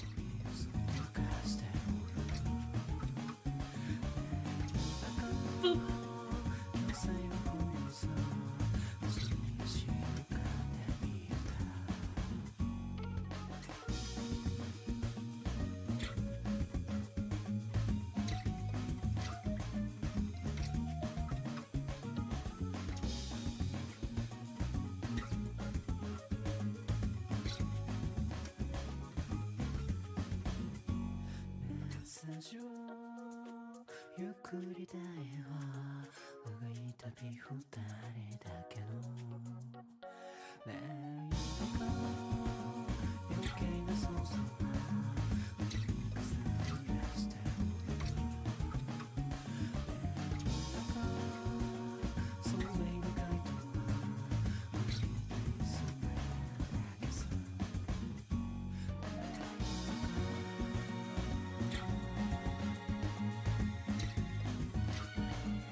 Now I'm back for good. Forever! That's for real, folks. That was definitely supposed to be- Oh yeah, it was. It was. I just didn't say anything. It actually is a King in Yellow story. It's so cool, though.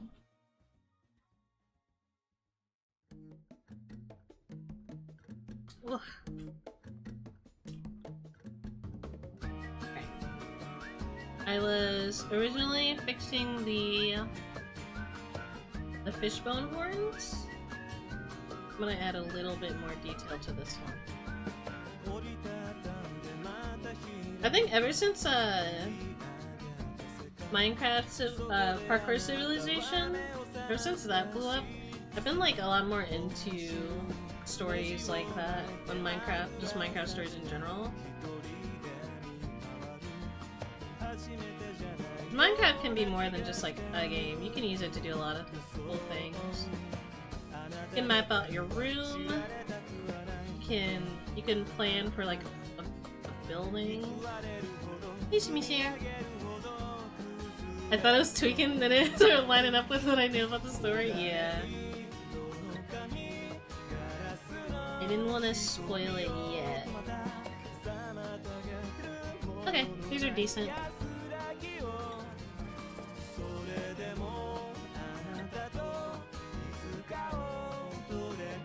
Alright, I'm gonna move this under so I can line over.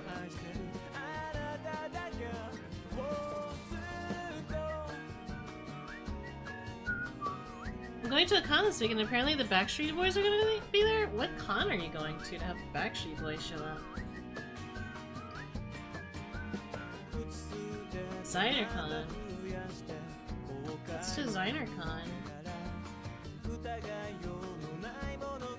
Go to a lot of conventions. No offense, I'm just saying.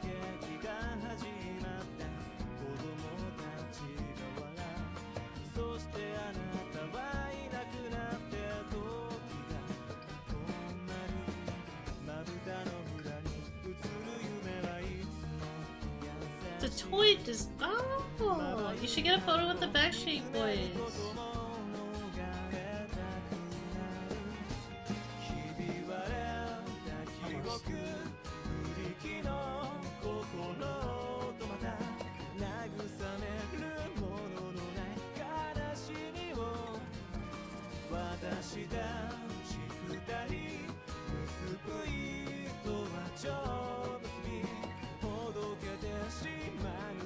Grumps is gonna be there? Nice. I used to be a big King Grumps fan. I started in the JonTron era though. It's kinda awkward. Danny was alright. I thought Danny was funny sometimes.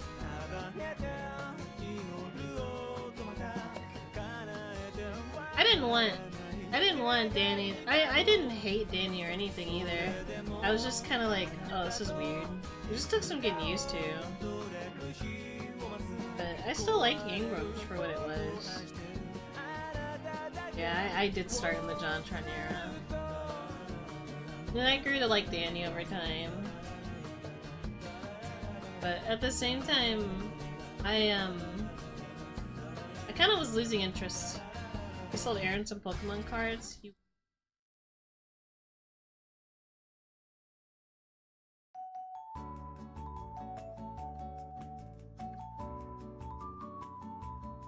I love Barry.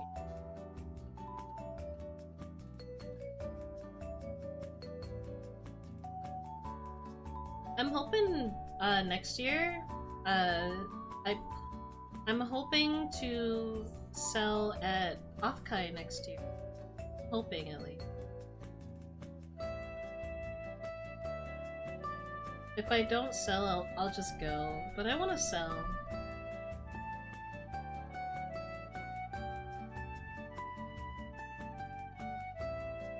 I want to sell art.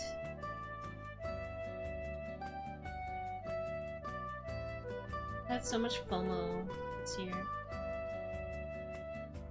I'd probably cosplay. Probably not as myself. I'll sell art, like prints and... I'll probably sell prints and stickers. Maybe pins. Print stickers and pins. That'd be what I want to sell.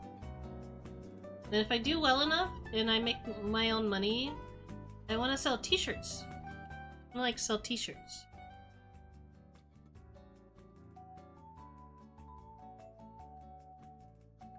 Like body pillow. Dakimakuras. What we call.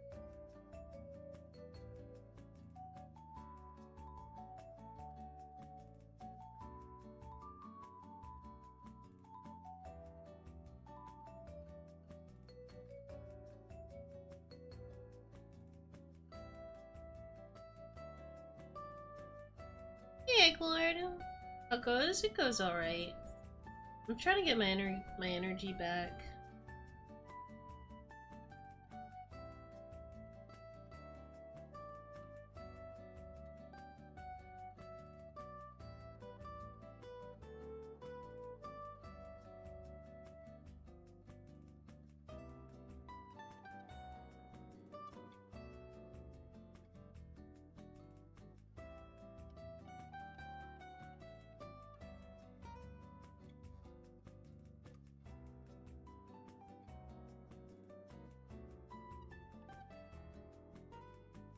I hope that Dr. Peppy. Oh yeah, I got Dr. Peppy and I got water.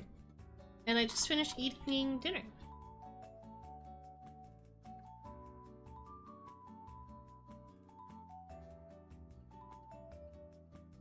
Which is very cool.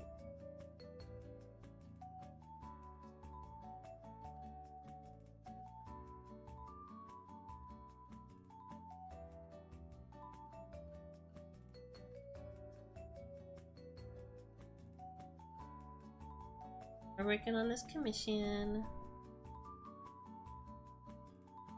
We're just gonna work on the line art because I have a hard cap at 9:30, so that's like an hour. But what I'll probably do is color this offline. It's just I need to not stream for 5 hours every time. So what I'm gonna do is finish the line art and color it, and I'll probably have this done overnight. I'll have it posted like tomorrow morning. Or sent to the client and then posted.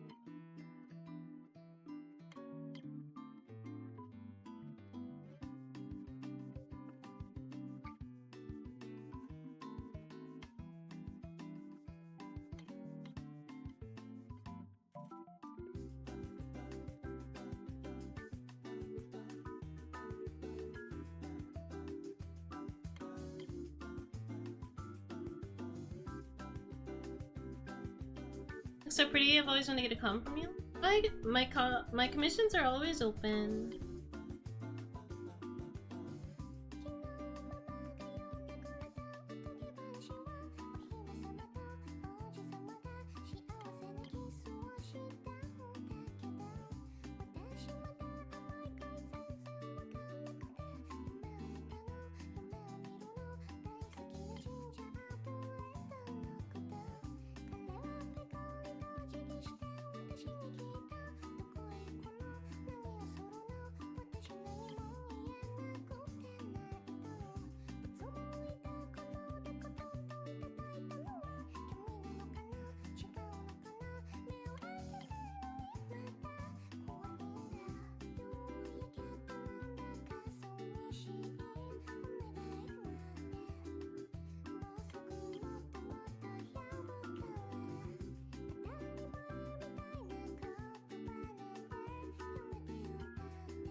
Yeah.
Yep, Spider, thank you for the follow.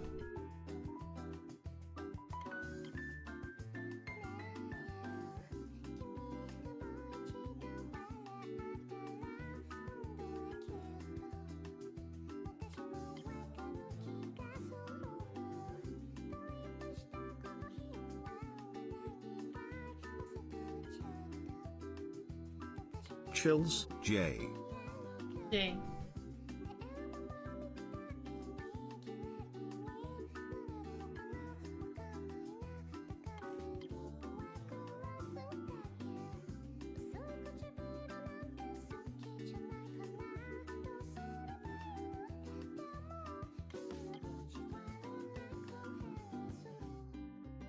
Chills J. I don't normally do hands behind the back, but this one kind of fits. Cheevies.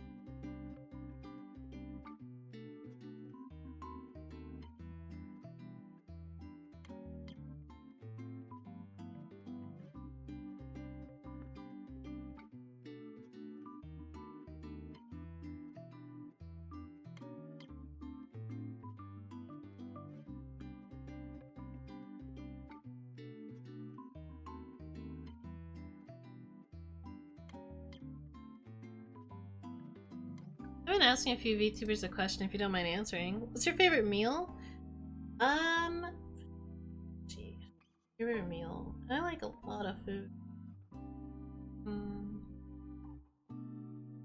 I like fried shrimp. I like deep fried shrimp. But also I like yakiniku. Yakiniku.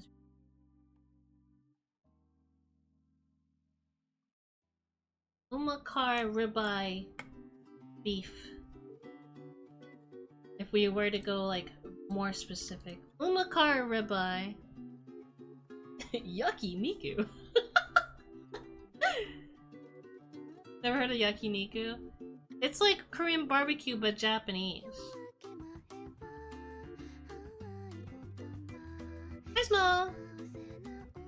Mary, I missed over 12 Marys and I need sleep while Hi, Small. You should get some sleep soon.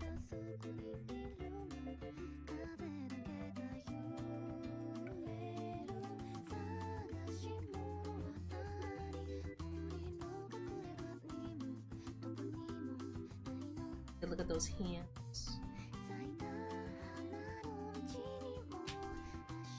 I've been wanting to cook more. I want to try my favorite VTuber meals. If you want like a legit good meal that I like fried shrimp and French fries. But I also like spaghetti. And I like chicken and shrimp Alfredo.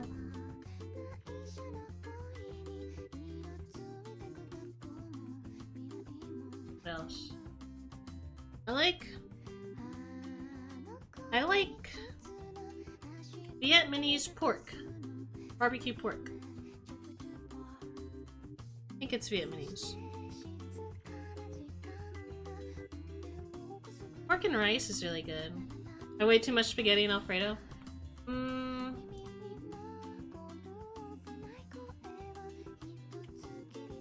You should try barbecue pork.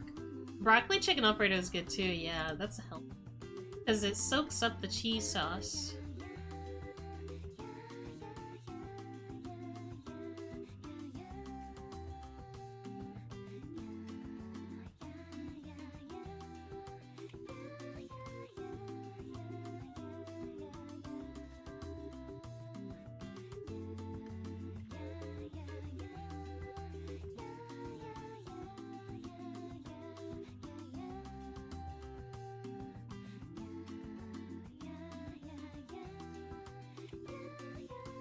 Shrimp Alfredo is good. I like Wingstop too. Wingstop very good.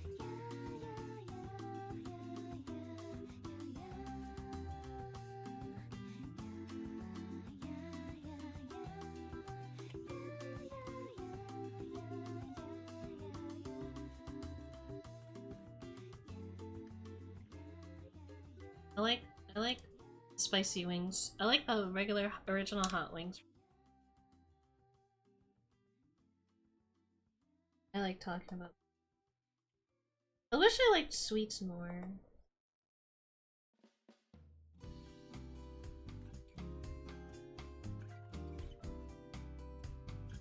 I like Little Debbie cake.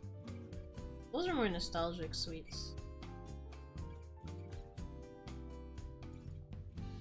I like savory food more than sweets.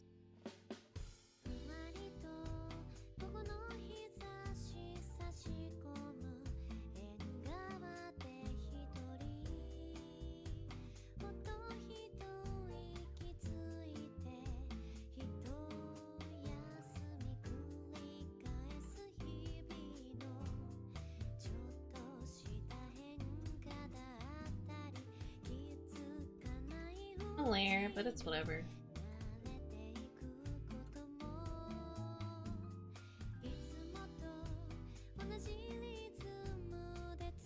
See you next time. I'm a big fan of fruits and chocolate personally, although not together.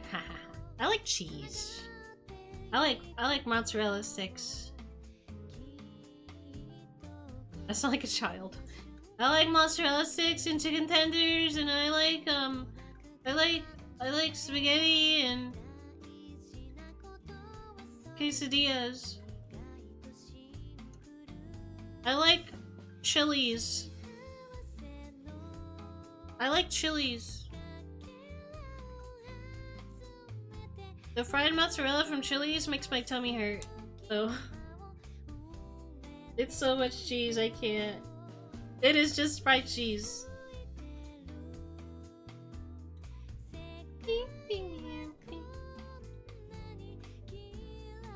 I like turtles. I feel like the I Like Turtles kid was ahead of his time.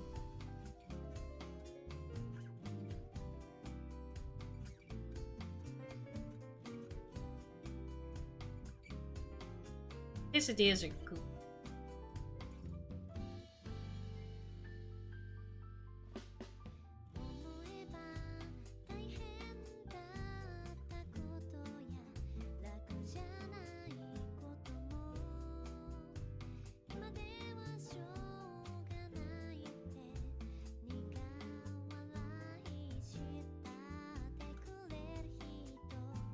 I also like a classic burger though.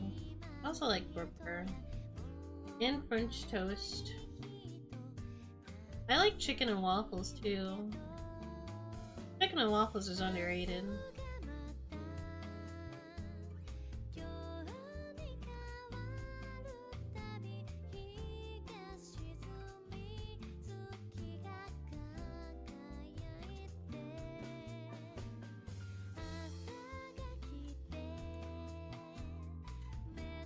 Bacon, egg, and cheese. Chocolate pancake and milk.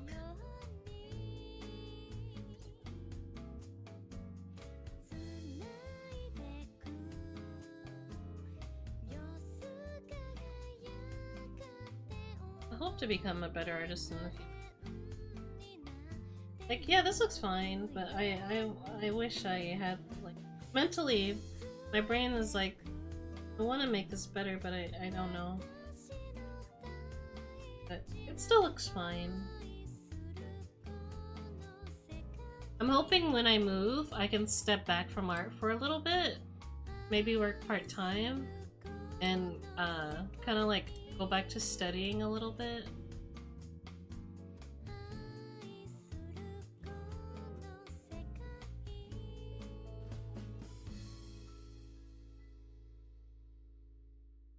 Maybe, you know, maybe, I don't know.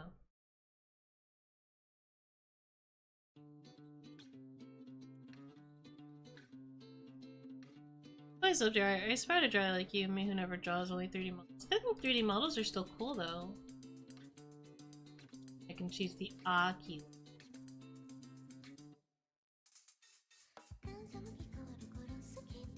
Thank you for liking my art.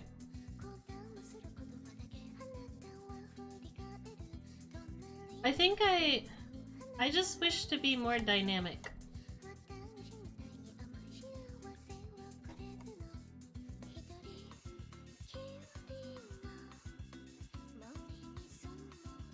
I want to draw more dynamic poses.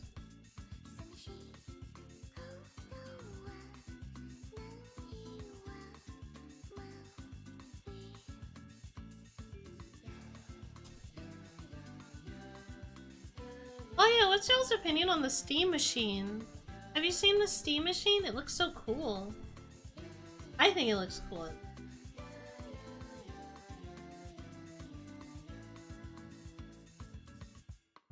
The GameCube? Yeah! Hi Taco. I actually think it's pretty neat. Touch his fingers together. I think it's pretty cool. I love that it is just. I didn't need to know the price. Oh yeah, it's gonna be up there. I won't be able to get it anytime soon. Like, it took me a long time to get a Steam Deck, but I wanted one.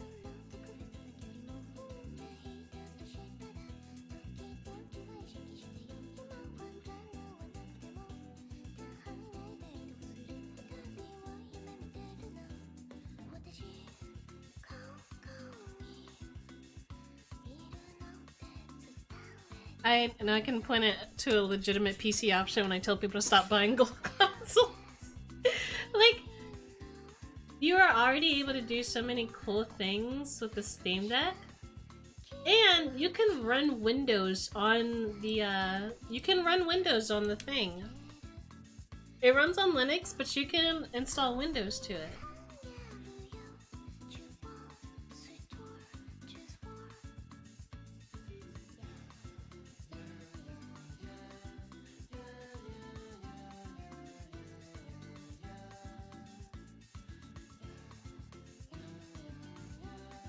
Flexibility of a PC and the convenience of a console. I know, that's why I like this Steam Deck. The only thing I don't like about my Steam Deck is that it's fucking massive and it's hard to hold over time, but like, I think the GameCube will be even cooler.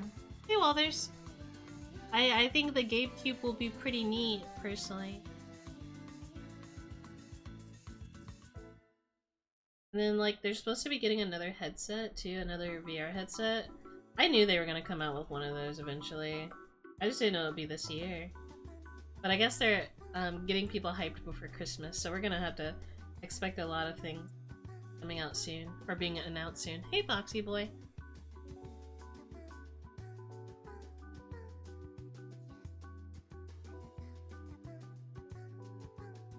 My Switch Lite was small right up until I put a grip case on it. The Steam Deck is fine in comparison to that. Yeah. Like, I have to lay on my tummy when I use my Steam Deck. I can only lay on my back for a short period of time when I'm on my Steam Deck. When I'm on my Steam Deck. I don't suppose you have good advice for art, burnout, and block? You should just do other things. I'm gonna be so real with you. You should just play... you should attempt to draw still. But while doing so, if you get upset, yeah, you can touch grass. Touching grass actually works a lot better too. I would say still attempt, make small attempts here and there. And then, to avoid frustration, you should play something. Play a video game, go on a walk, you can go to a restaurant, you can hang out with friends. Yeah, we're talking about the GameCube. You should watch a movie. Watching movies help.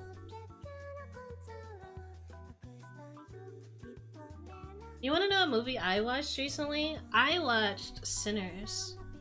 And I thought Sinners was really fucking good.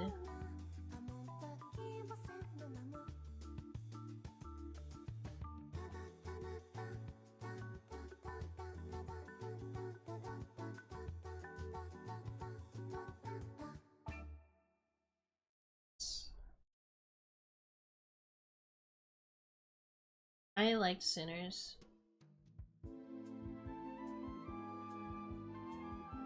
I kept putting it off, even though like my friends are like, please watch it, it's really good, and I'm like, okay. And then I got forced to watch it.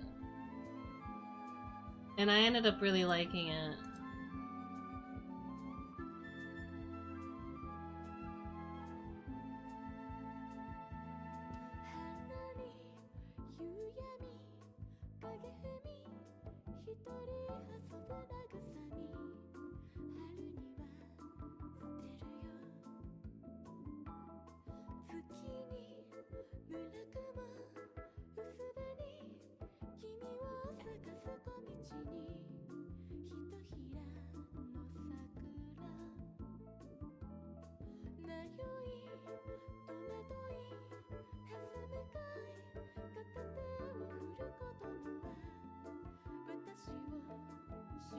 For me, the hardest part of doing art is mostly dwindling. Yeah. I'm gonna be so real with you guys. Every time I stop drawing, it's because my brain needs enrichment for like a few seconds. So I will scroll through Twitter and I just see pretty art that makes me want to just keep drawing.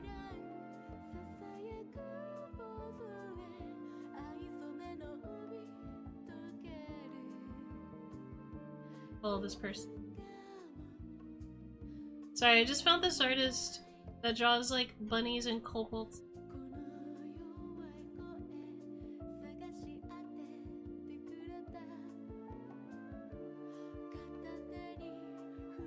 I keep forgetting to watch Sinners. My watch list is chaos. Like, when I get told to... What Sinners about? It's about, it takes place during, slavery times. But it's about vampires. People doing things. I don't know how to describe it. I'm gonna just pull it up and read the synopsis.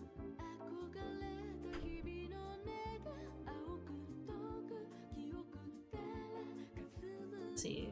Trying to leave their... Here, let me turn the music down a little. Trying to leave their troubled times behind, twin brothers return to their Mississippi hometown, only to discover there's a greater evil waiting for... Okay, yeah, that's okay, but that's not a good synopsis. That's a very simple, non-spoiler one. But it is about not zombies, it's about vampires.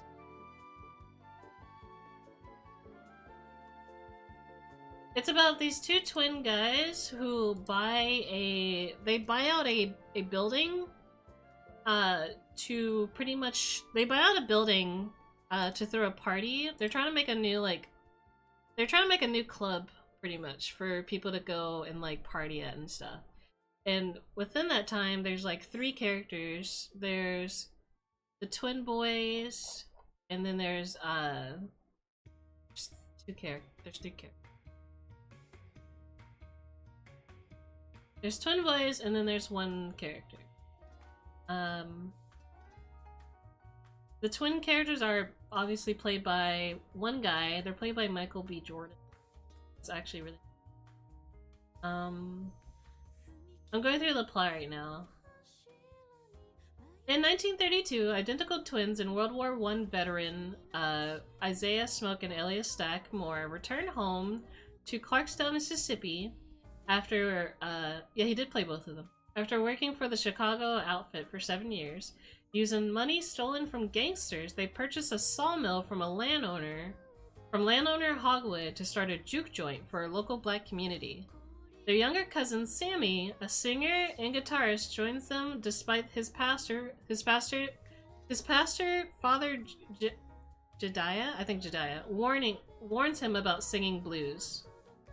And then the twins pretty much recruit a few shopkeepers, some friends. They get another friend to be a bouncer, and during that time, a vampire kind of like shows up from listening to the... A vampire gets attracted by the sound of the music playing outside the juke joint, and just kind of like, he's like, hey, can we come in? Can we dance with you? But since it follows vampire rules, they can't really just walk right in. They have to be let in. But it's kind of awkward because nobody knows who they are. So instead of like letting them in, they're just like, can you show us that you play music? And they do play music, and the music sounds alright, but they decide to not let the vampires in. Obviously, like, I'm gonna stop there because I'm just gonna describe the whole movie. if I keep going. But yes, it gets very silly. I thought the movie was good. I like the way it ended, personally. I like the ending.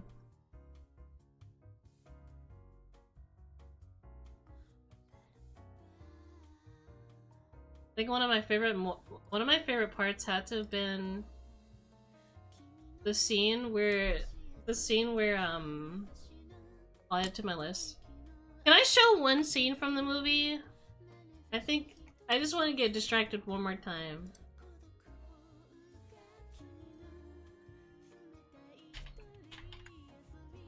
I want to get distracted one more time. I just like the scene the Rocky Road to Dublin. I don't know if this is actual scene.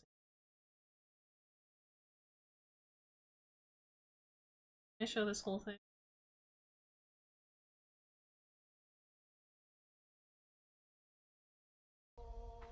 Okay, yeah.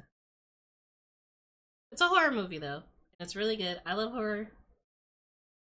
I love vampires, and I like it when people follow. I like when there's like no new. New rules are okay, but like I like it when people take interesting approaches to older things. How like the vampires couldn't really get in, so the only way to really get in was to pretty much like sing their way in, even though like that's not how it works. This scene was more of them like taunting them because they couldn't get. So I need to get distracted one more time so I can finish. I think this scene is really cool.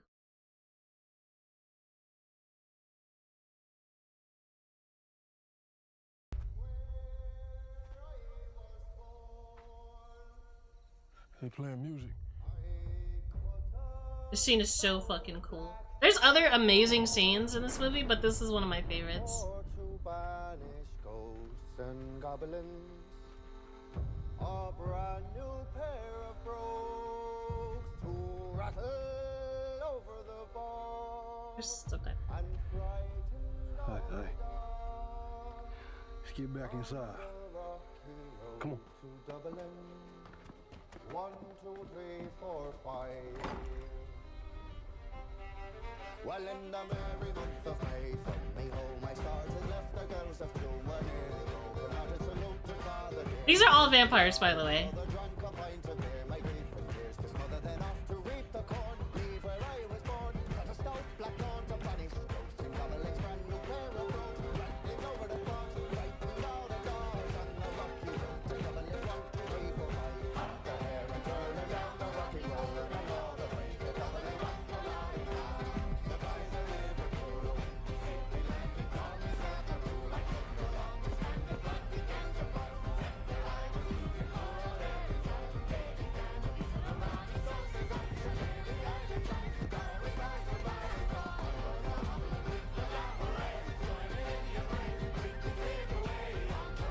I'm sorry, I got distracted again. I just wanted to show this scene. Get it, white boy.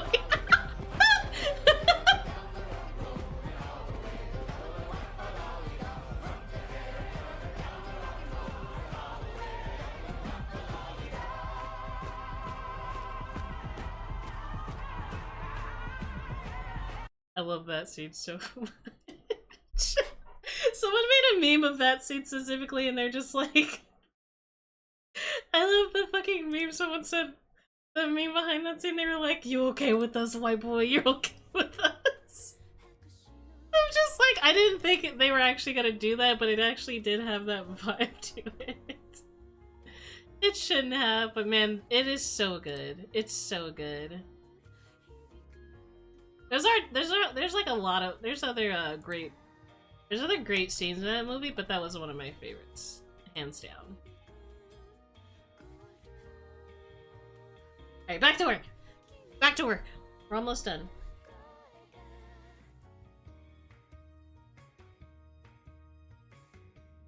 I'll probably finish this. We're probably just gonna color this tomorrow. I said we were gonna color it. To not take a silly like.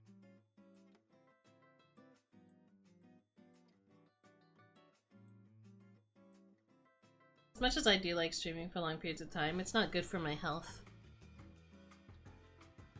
I gotta take it easy.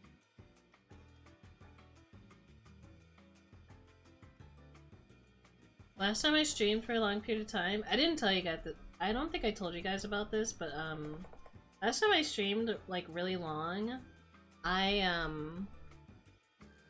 got a really bad nosebleed after stream, and I had to like take it easy. I gotta keep my.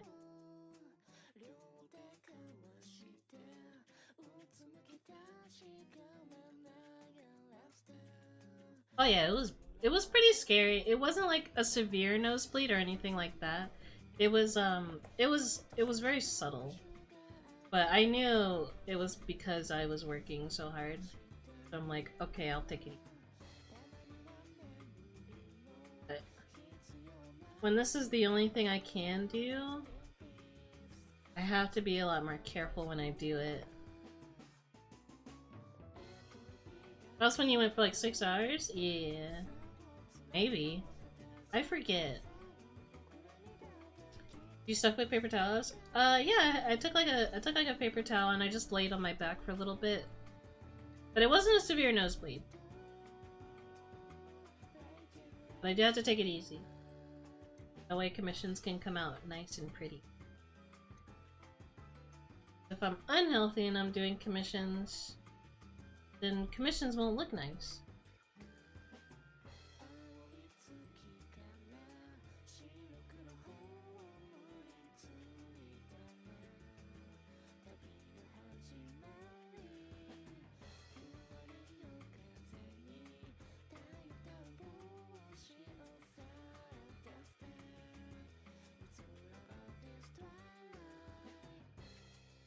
I really did just kind of like the rest of that night. I don't think I played anything, I just watched some anime. I love watching anime. Such a loser. I should do that one thing that Bibi does sometimes where she like goes over a new anime coming out. When I was like really young, I wanted to be like one of those anime like YouTube journalists. And then I actually watched their stuff and they were very not all of them, but most of them were very insufferable people, and I'm like, I don't want to be insufferable, I just want to talk about what I like.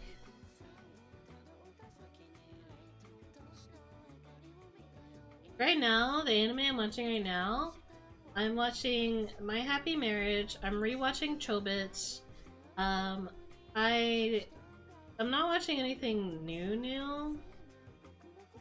I've learned that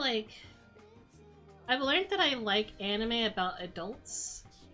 Like, I like less school-oriented anime. Like, how do I describe it? I don't like kids anime anymore. If that makes sense. Like, not kids, but teenager anime. About teenagers. There's some that I do like, but it's all like stuff that I've been nostalgic over. Nichijo's really good. Nichijo and City. City's really good. It's made by the same people, too.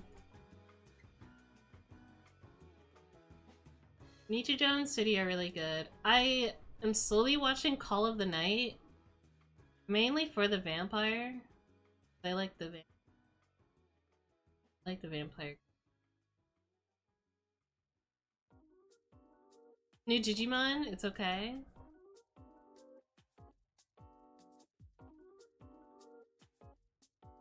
I only like Call of the Night for the vampire and the women. You like Umaru-chan?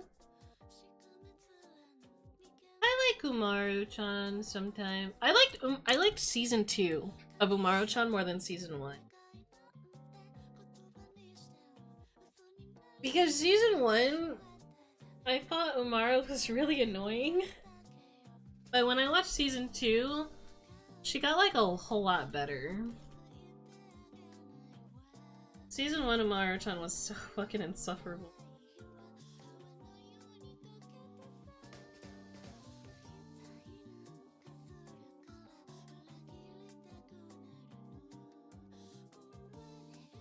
Yeah. I liked, here's the thing. I am one of those people that did like Watamote, but I can't watch it again. But the thing is, Watamote needs a season 2 because of how, like, the way people represent her now is so weird, man.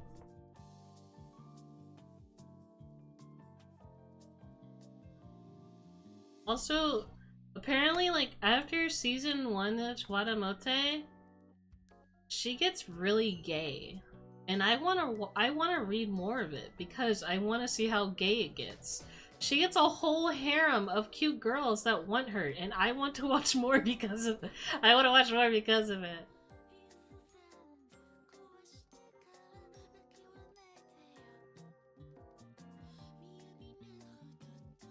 Wanamote, you've probably seen. You've probably seen Tomoko before.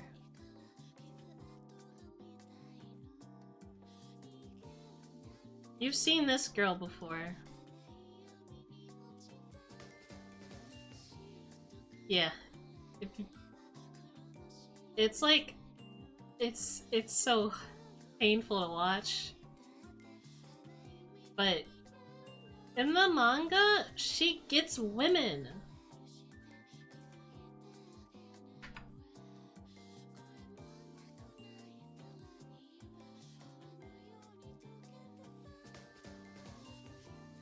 Hold on. This is what she looks like in the manga, by the way.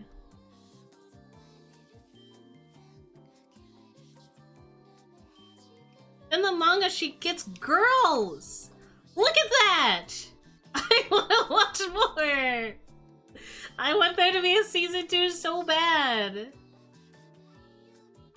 People are gonna be so disappointed, though, when they find out that she gets all these girls. She does not look like a girl failure in the manga at all. She just looks like a little shy girl. She looks so cute. I want to read the manga.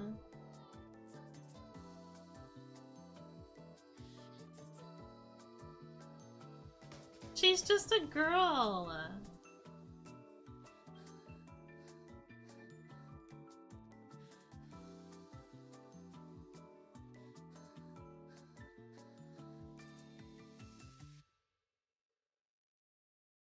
I just want to see her happy with her girlfriend.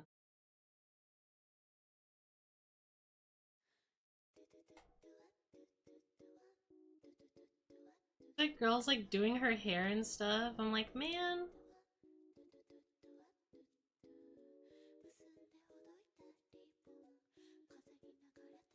Alright, let's get back to I was keeping up with it in college like 5 billion years ago, but I suck at keeping up with manga. Apparently it's still going. It doesn't seem like it has many volumes. I only saw 20.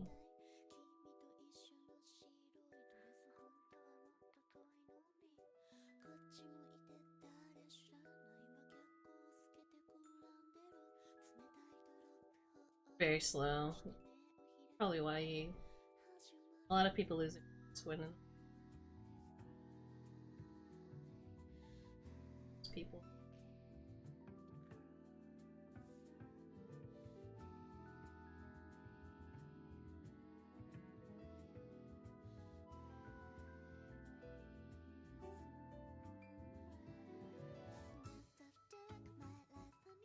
I know Monster Musume is still going very slowly.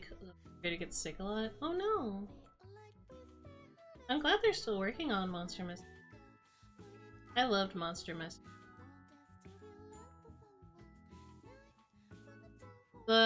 It's a completely different vibe. She's drowning in women and makes everyone look like everyone else look like cringe in comparison. Love that. Yeah, no, Tomoko like gets girls, and I love that. It was secretly a Yuri manga, and people didn't talk about it. They just thought Tomoko as a vibe was like the girl, but she gets the girl.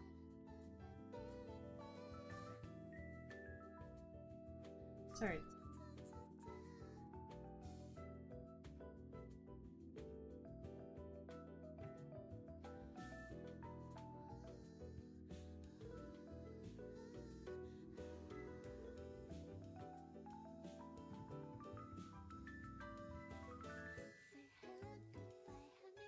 I think the last thing I have to do is just the rest of the hair and the horns, and then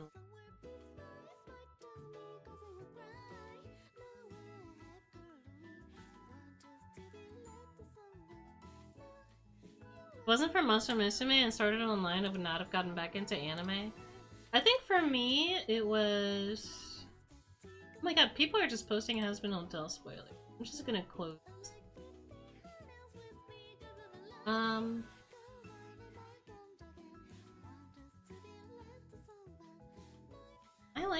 I think it was Gunbuster that got me back into anime.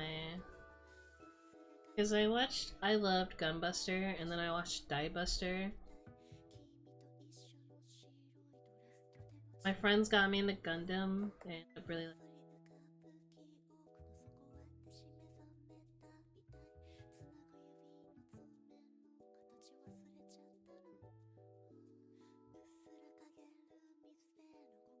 Damn.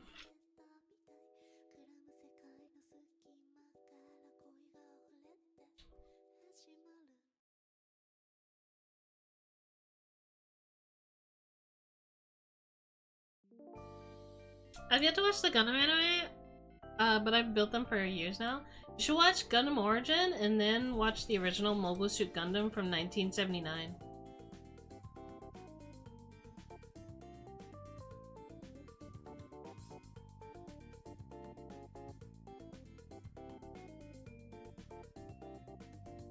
That's what I did.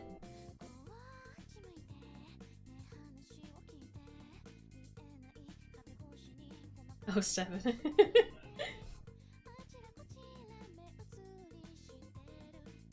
I love it. I loved it. I liked Amuro. Although, like, Amuro's not my favorite pilot. I like, Camille. I forgot to talk about Gundam for a second. I like Camille, because Camille is a little stinky, autistic-brained monkey boy. He's not a monkey, but...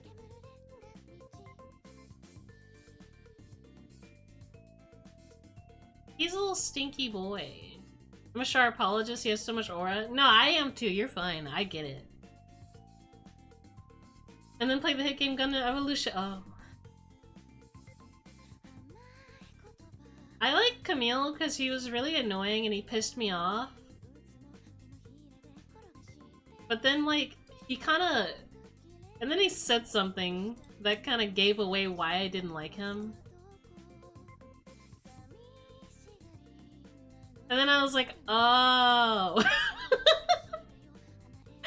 Oh. I see. I see why I didn't like him at first. Because he was so fucking... he's such a difficult asshole. He literally decided to pilot a mech because someone made fun of his name.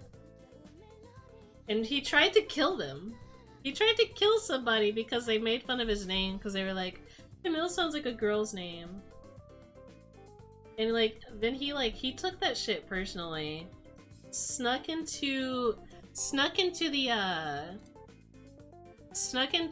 Gundam, the Mark II Gundam, and tried to kill him with the Mark II. I think that was why. And then like later on, everyone else started getting tired of his shit too, and they just started beating his ass. Not like mech to mech or anything. Like straight up punching him. It was really funny. And he's like, you're not supposed to hit kids, and then proceeds to continue to beat the shit out of them. I do like Chibi Camille. You guys wanna see Baby Camille?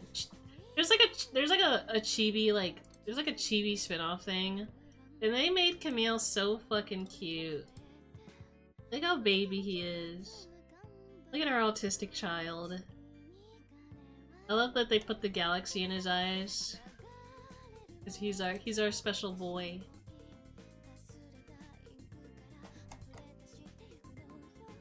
Hey. He's such a little goober. Yeah, hit that kid. Yeah, he was a bit of a little shit for a while, but then he like kind of got over himself. And he's like, violence isn't right, and then they proceed to kick him in the stomach. Hey, close all these tabs.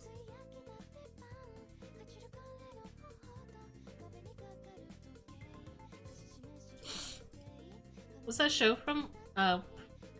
Wait. That's from what show again? It's from Gundam Zeta. Mobile Suit Gundam Zeta. So it's just like season 2 of Mobile Suit Gundam.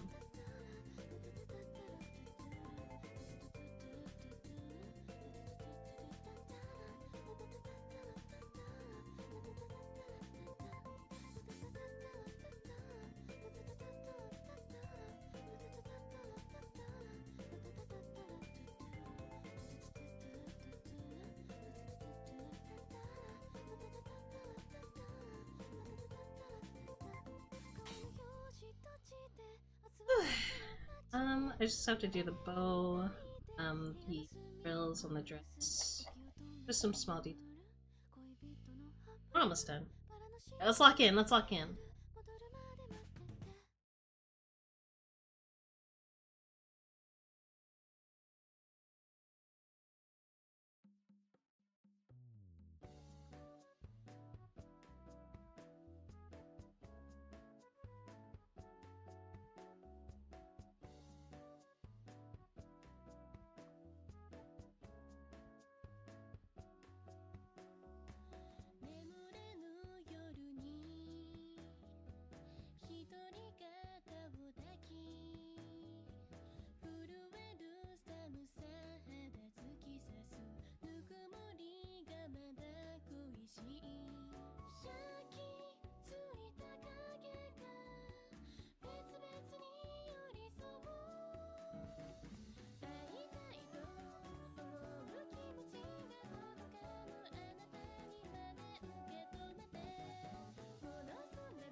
Gundam is the... I love mobile. My favorite mobile suit is the... I like the Dom. Dom looks so cool. And it's purple. I like that it's purple.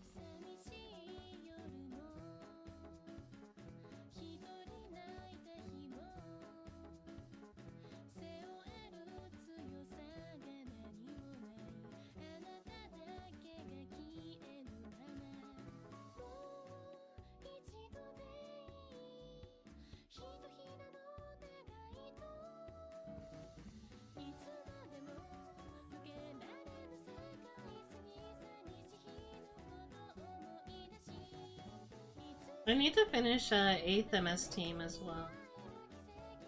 That one was really... That's a side story, but really, it's a...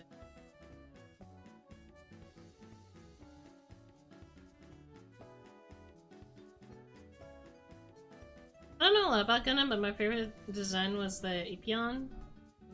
That's fair. I got into Gundam because of Gundam Evolution. And I ended up really liking it.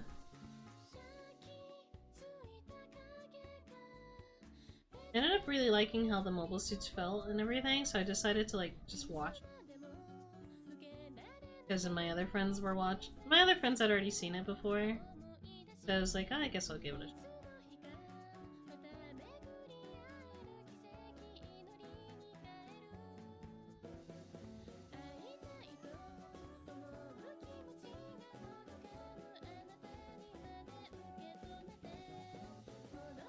The game was so good. So sad that they would have had like esports teams and everything.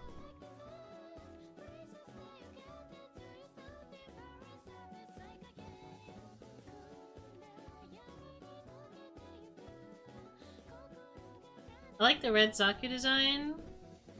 Red Comet!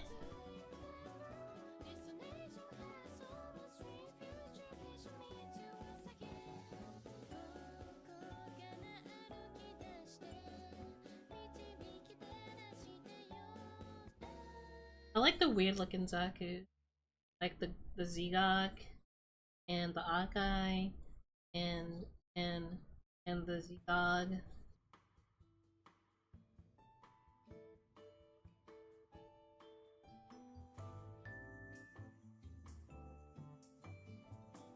I always love the way I love spin-off Zakus. I call them spin-off Zakus.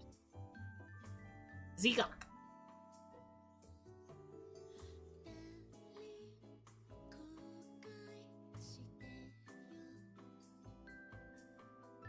Self-realization to let yourself enjoy things even if you're bad at it or slow besides scrolling on TikTok. I've been scrolling on TikTok a little bit less. But I still like TikTok.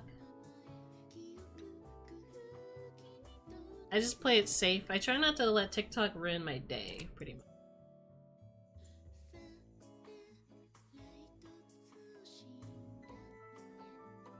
Kishatria.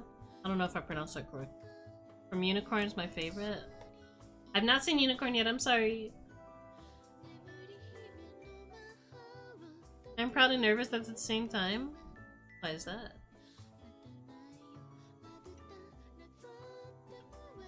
I never played games like Gundam Evolution, but it was the first one I really enjoyed.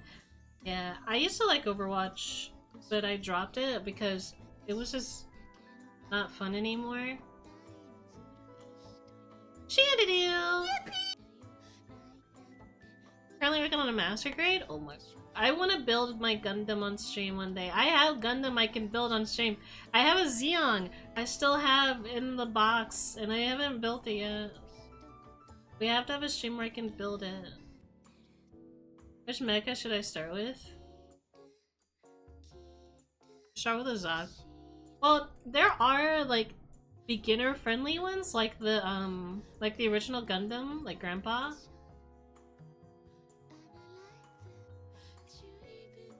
You have options. You have options. Never played Overwatch. I did try Marvels, but yeah. I'm glad that there is a game that is not Overwatch that people are enjoying. That's all I gotta say about that. Grandpa? The original Mobile Suit Gundam. I call him Grandpa. He's Grandpa. I feel like I'm making the art.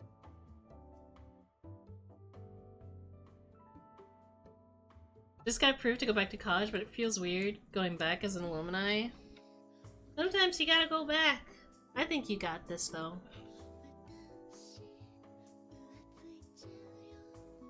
What the fuck was that noise?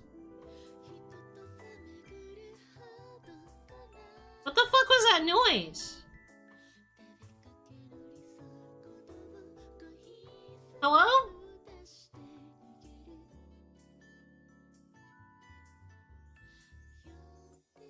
You hear that? Am I schizophrenic?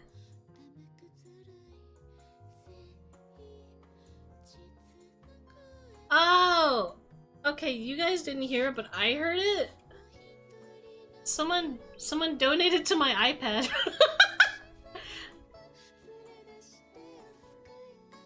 I don't like that you guys couldn't hear, but oh my god, it's 36% funded. Yippee. Soon I'll have an iPad. Thank you so much. I had the thingy up for a second. It's this thing. That's why. That's why. I was like... It didn't wait, is it muted for you guys? Or am I schizo? It made like a generic cha-ching sound. I didn't realize it was gone. Yeah, my iPad's almost funded. Yippee! That means I can work in bed soon. Soon I can work. Oh. The dream, yeah. Thank you for the bitties. Thank you, fan. No problem. Like, I was gonna, cause I don't like being at my desk, but I also have to go, like, I have to, like, leave from home often, from time to time, to see family. Now that I have an opportunity to, cause they're paying for me to come see them now. So I wanted to get an iPad so I don't have to feel bad from being away from my desk for too long. That's the plan, at least.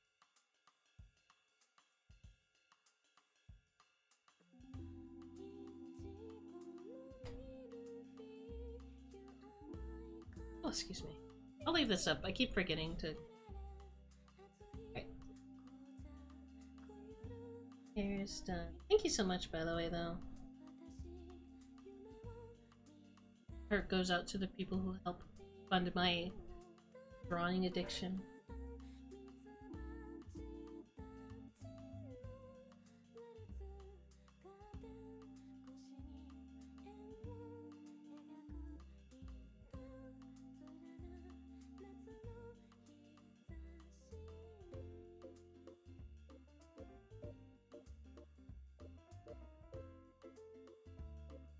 Okay, chick, quick question. Do I absolutely need a P to hook up the GameCube, or is it fine to hook to a TV like a normal console? Please fam, this is matter of keeping my old games or spending 60 Google jillion dollars. Google jillion. I don't think you need a computer to hook it up, but I would look into it first. I think it's its own thing. Yeah.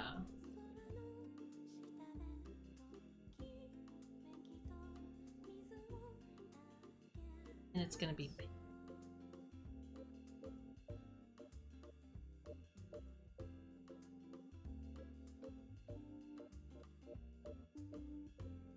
I love that we're calling it the GameCube. Yeah, it is the PC.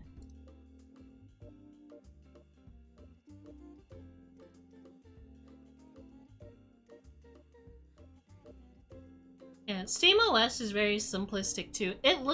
SteamOS looks like kind of how you'd expect it to look. Hopefully, I can't wait to mod it. I can't wait to see how people mod it. Oh, it's gonna be absolutely.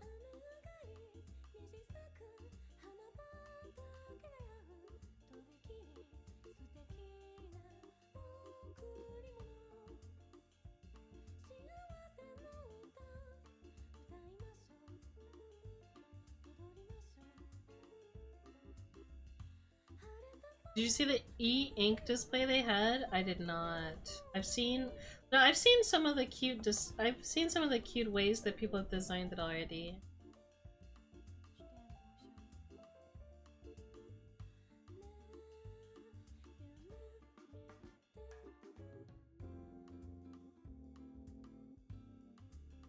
When my roommate laughs, I feel like that kid outside of the I feel like that kid outside like a family's house while they're celebrating Christmas, and I'm the homeless kid who like sits in the snow and lights up matches because of how cold I am.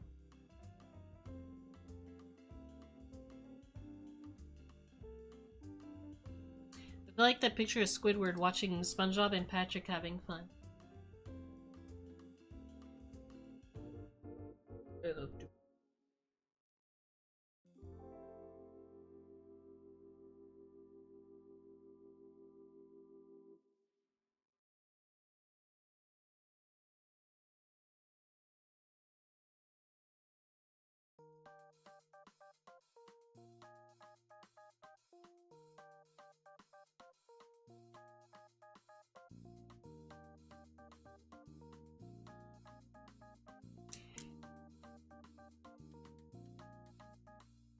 I hope someone turns it into an air fryer. What? I saw that the GameCube has a replaceable faceplate. Yes, it does. Yes, it does. Do they all play and laugh at you for being cold and homeless? No.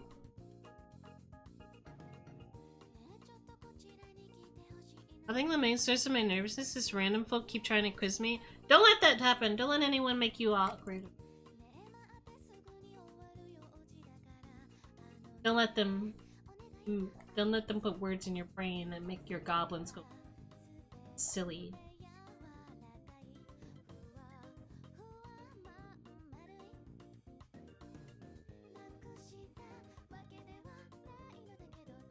Let me do the...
Give me 1 second. I gotta rest my throat for a second.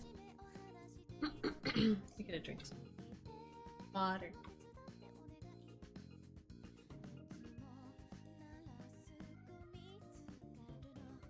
There's a KFC game console for. Oh, that would have been so cool. I want to play Smash Bros on the KFC.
Chicken pot pie with the PK fire.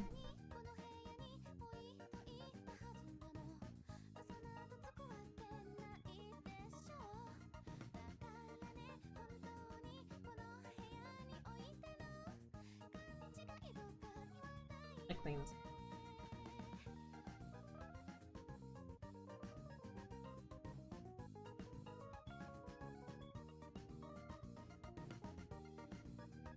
It was just a custom-built PC where the heat would be used to warm up food. That's so funny.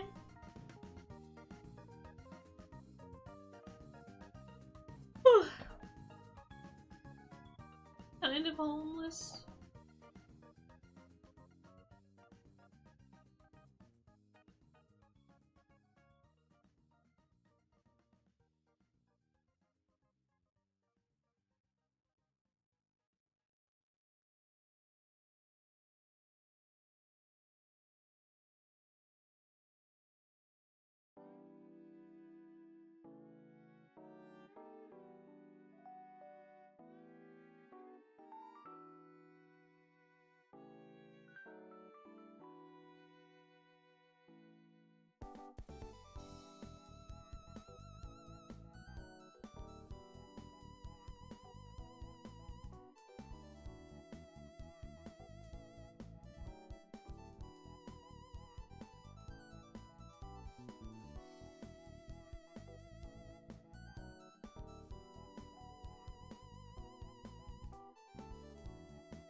I do the necklace and the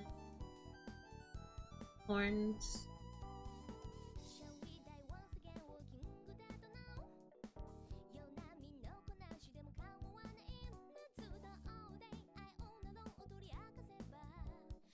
Spitball this because I.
for a little bit.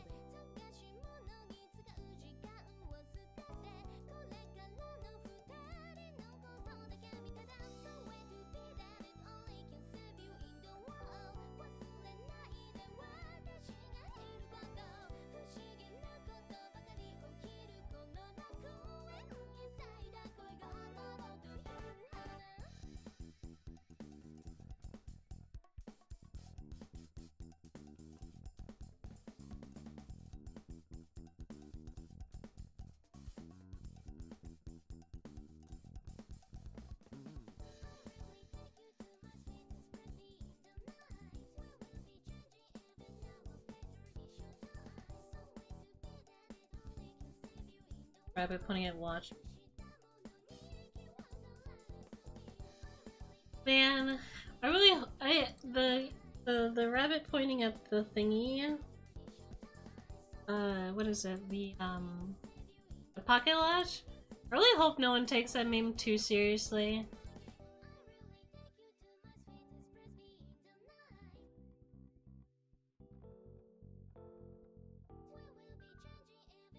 Because it's gonna cause a lot of like I don't like memes that make people sad. You know? I like 6-7. 6-7's funny. Because it's harmless. 6-7 is just harmless meme. Thank you, get that. I don't know why, but it goes pretty hard. It goes hard as long as like no one takes it, no one deeps it. Because then you're gonna have people like hurting themselves. Or like hurting people around them because they're like, oh, but we're all gonna die anyway. Like, I don't want nihilism to take over. There's more behind it? Oh yeah, there's a lot. There's lore behind that. The rabbit pointing at the watch. It's pretty much to tell people that like no matter what you do, no matter how happy you are, we're all gonna die at the end. So you need to like keep awareness. It's pretty gay, yeah. Yeah, it is.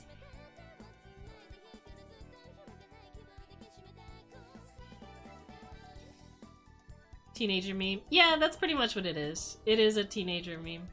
I like 6-7 because 6-7 is like, it's harmless and it's stupid.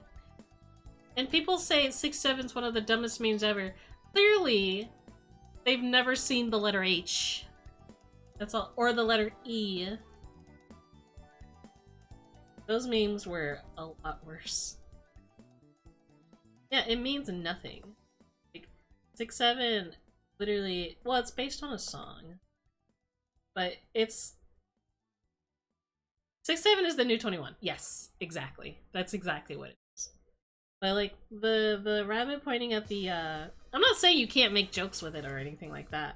But like I've seen people try to turn that into like the rabbit, the all leads back to Rome thing. They pretty much are they would send that to people who are simply just having a good time. And then they're like, oh, well, I know you're having fun right now, but remember that we're all gonna die one day. I'm just like, okay, who cares? That's what people are turning it into. Well, that's what it originally was. Life is meaningless versus life is meaningless, haha. I am on the side of I believe life is meaningless. That's why you should put meaning into it.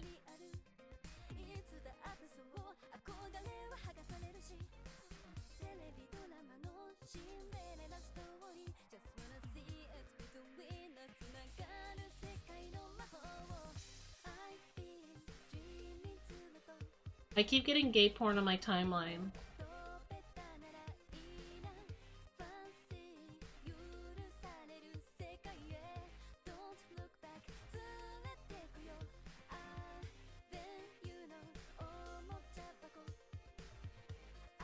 No, I'm not sharing.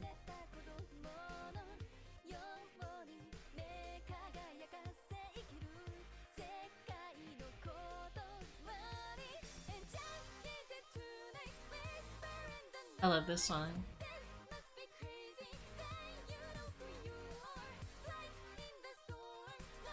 I saw this like, okay, I won't gatekeep, but I can't share it because I'm streaming.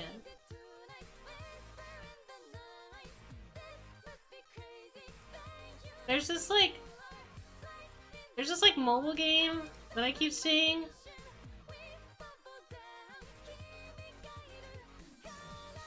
You know what, I can show it to you guys.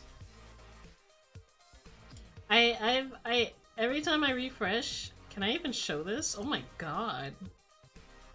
Is there like a still of him?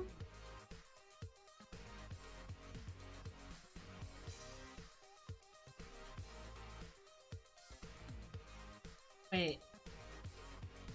Drop it in my Discord? Oh, okay. Put it in my context, the context channel.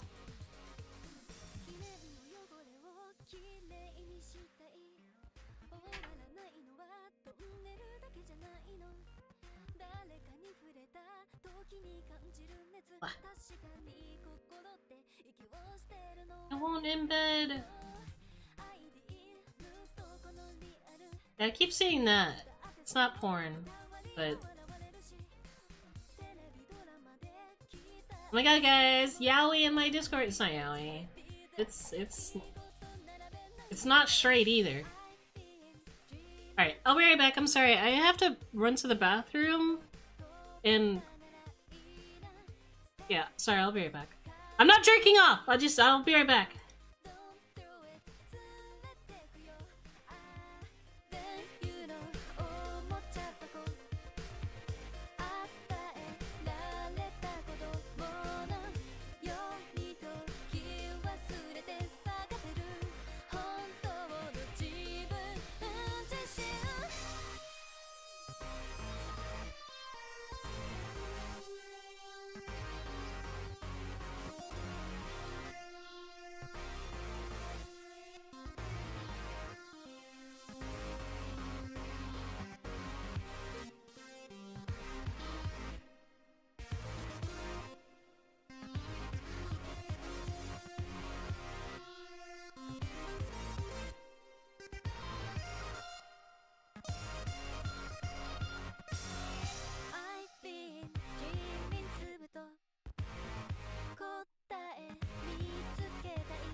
Just keep it 友達として交わす約束のためにね命は捨てない And just gaze it tonight Whisper in the night This must be crazy Then you know who you are Lights in the storm Like summer migration We won't fall down 掴むまでは Just gaze it tonight Whisper in the night This must be crazy Then you know who you are Lights in the storm Like summer migration We won't fall down 君がいるから Just gaze it tonight We never look back this time Just gaze it tonight We never look back this time Just gaze it tonight We never look back this time Just gaze it tonight We never look back this time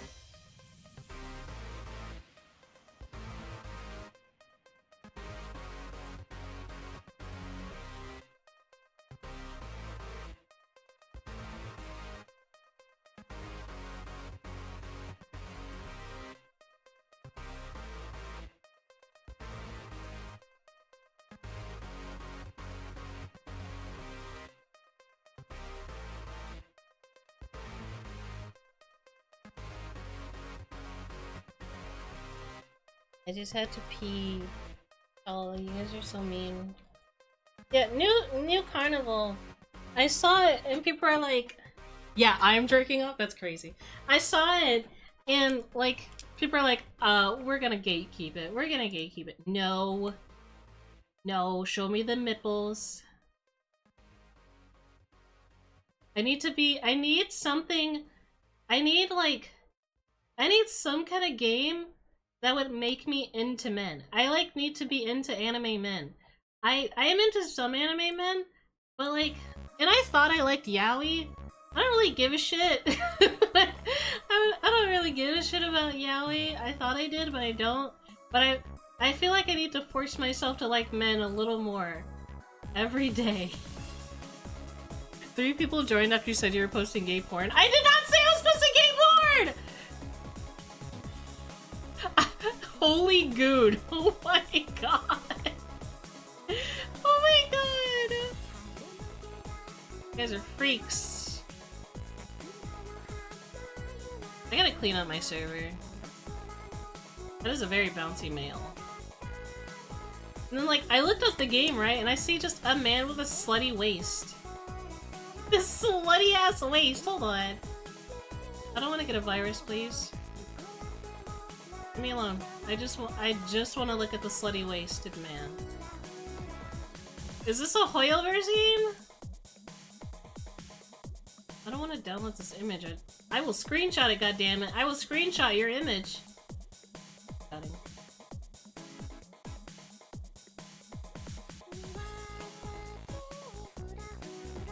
Look at this fucking... Look at this waist! Oh my god! Slutty ass waist! This is...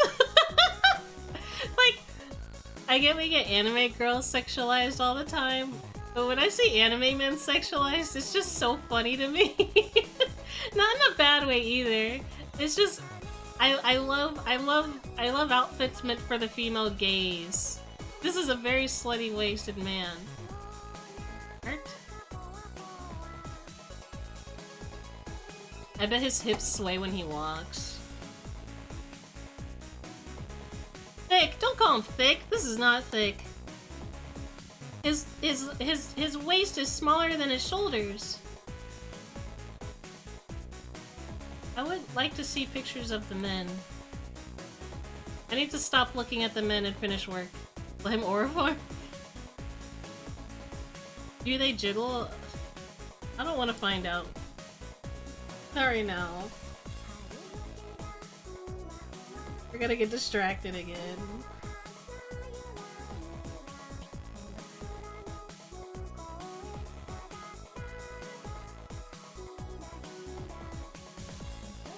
I just end up, like, thinking girls are cuter. I end up preferring girls more. I do listen to male, I do listen to ASMR from, like, male anime character, gay, whatevers. I think those are fine.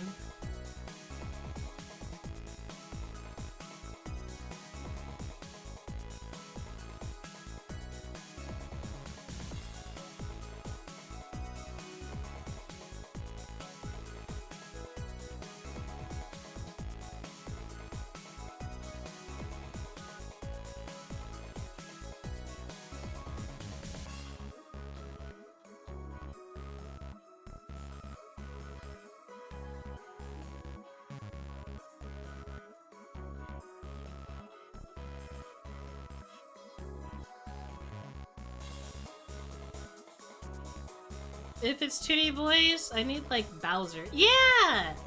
Like, big men. Big men. Like, bear. Like, Bara guys. Guys like that. Guys that look like this.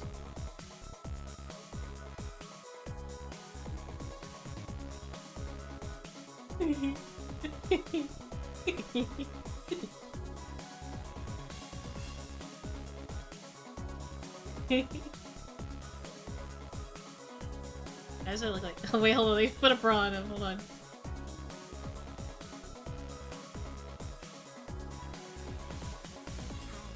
Yeah, I like guys like this more. Yeah, the big titties. He doesn't even, no six pack, only big tummy, big tummy. No six pack, like squishy tummy.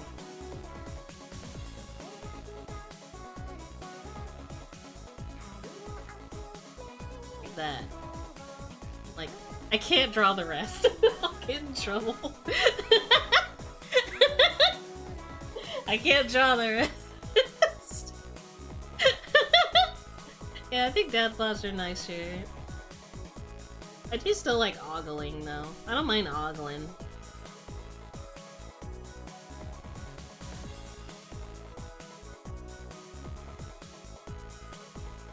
Wait, go back. No! No! Not allowed. I don't know what I was doing with this.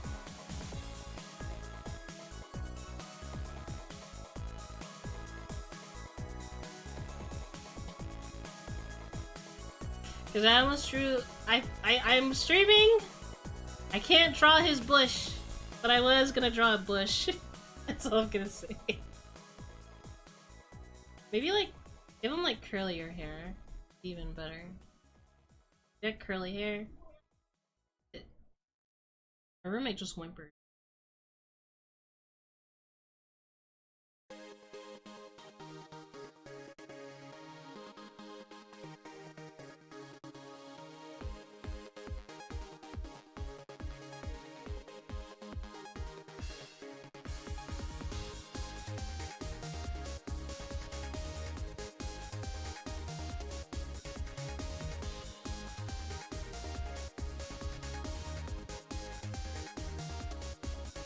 Looks good.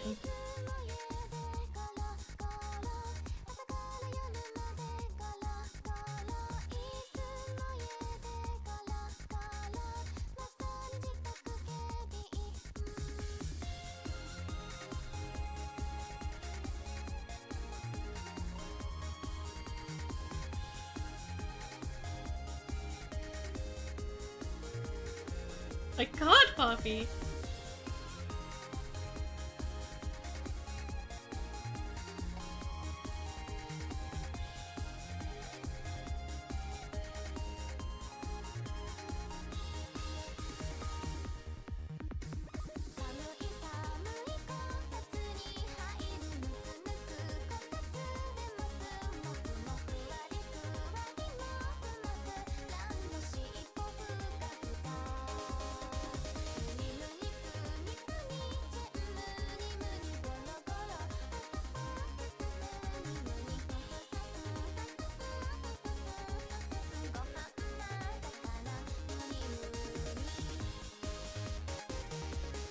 Looks good.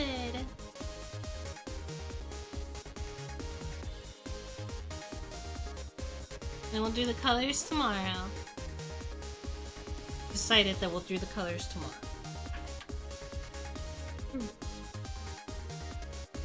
I agree with Poppy. Me, a man.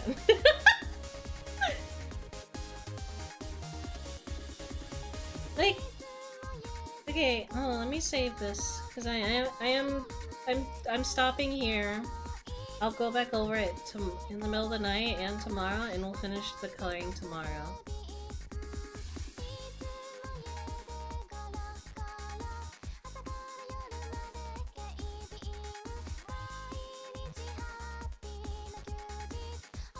I found a still picture of him.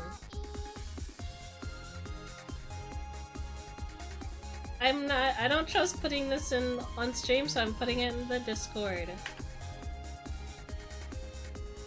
Holy moly. Holy moly.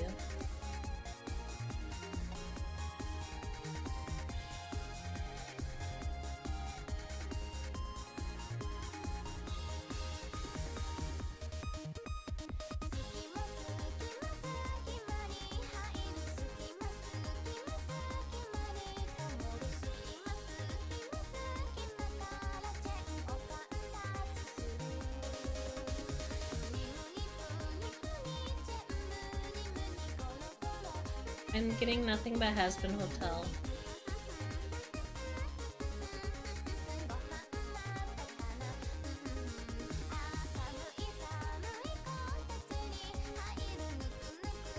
get for not catching up on Husband Hotel? Why am I getting... No!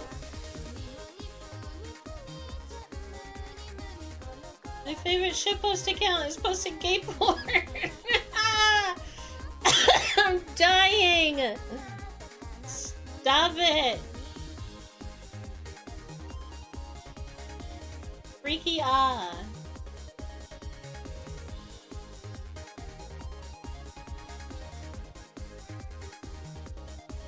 I'm ending stream. Okay.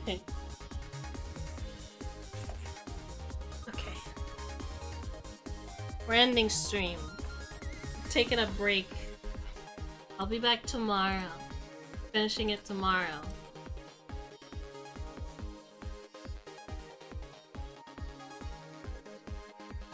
There, demon.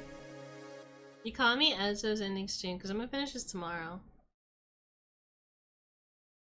I'll be back tomorrow. Don't worry. I have to unfollow someone because I checked their Twitter in public and they are posting porn. It be like that.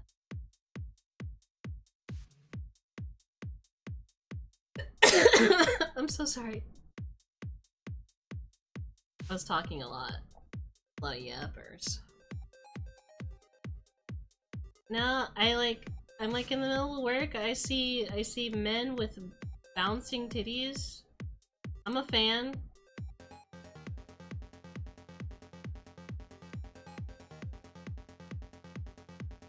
Oh, she's still streaming.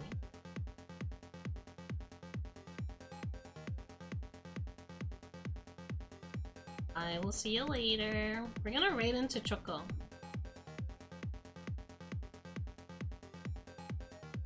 Oh, Choco already got raided. We're gonna raid her now. She's gonna have to play the raid song twice. She's gonna have to suffer and play the raid song twice because I don't feel like finding other people to raid. So, we'll be back tomorrow. I love you guys. I will see you tomorrow. We're gonna finish the art tomorrow. We're gonna art tomorrow. Dude, this imp is so fucking funny. It makes me want to merge without looking. I'll see you guys tomorrow. Love you. Bye.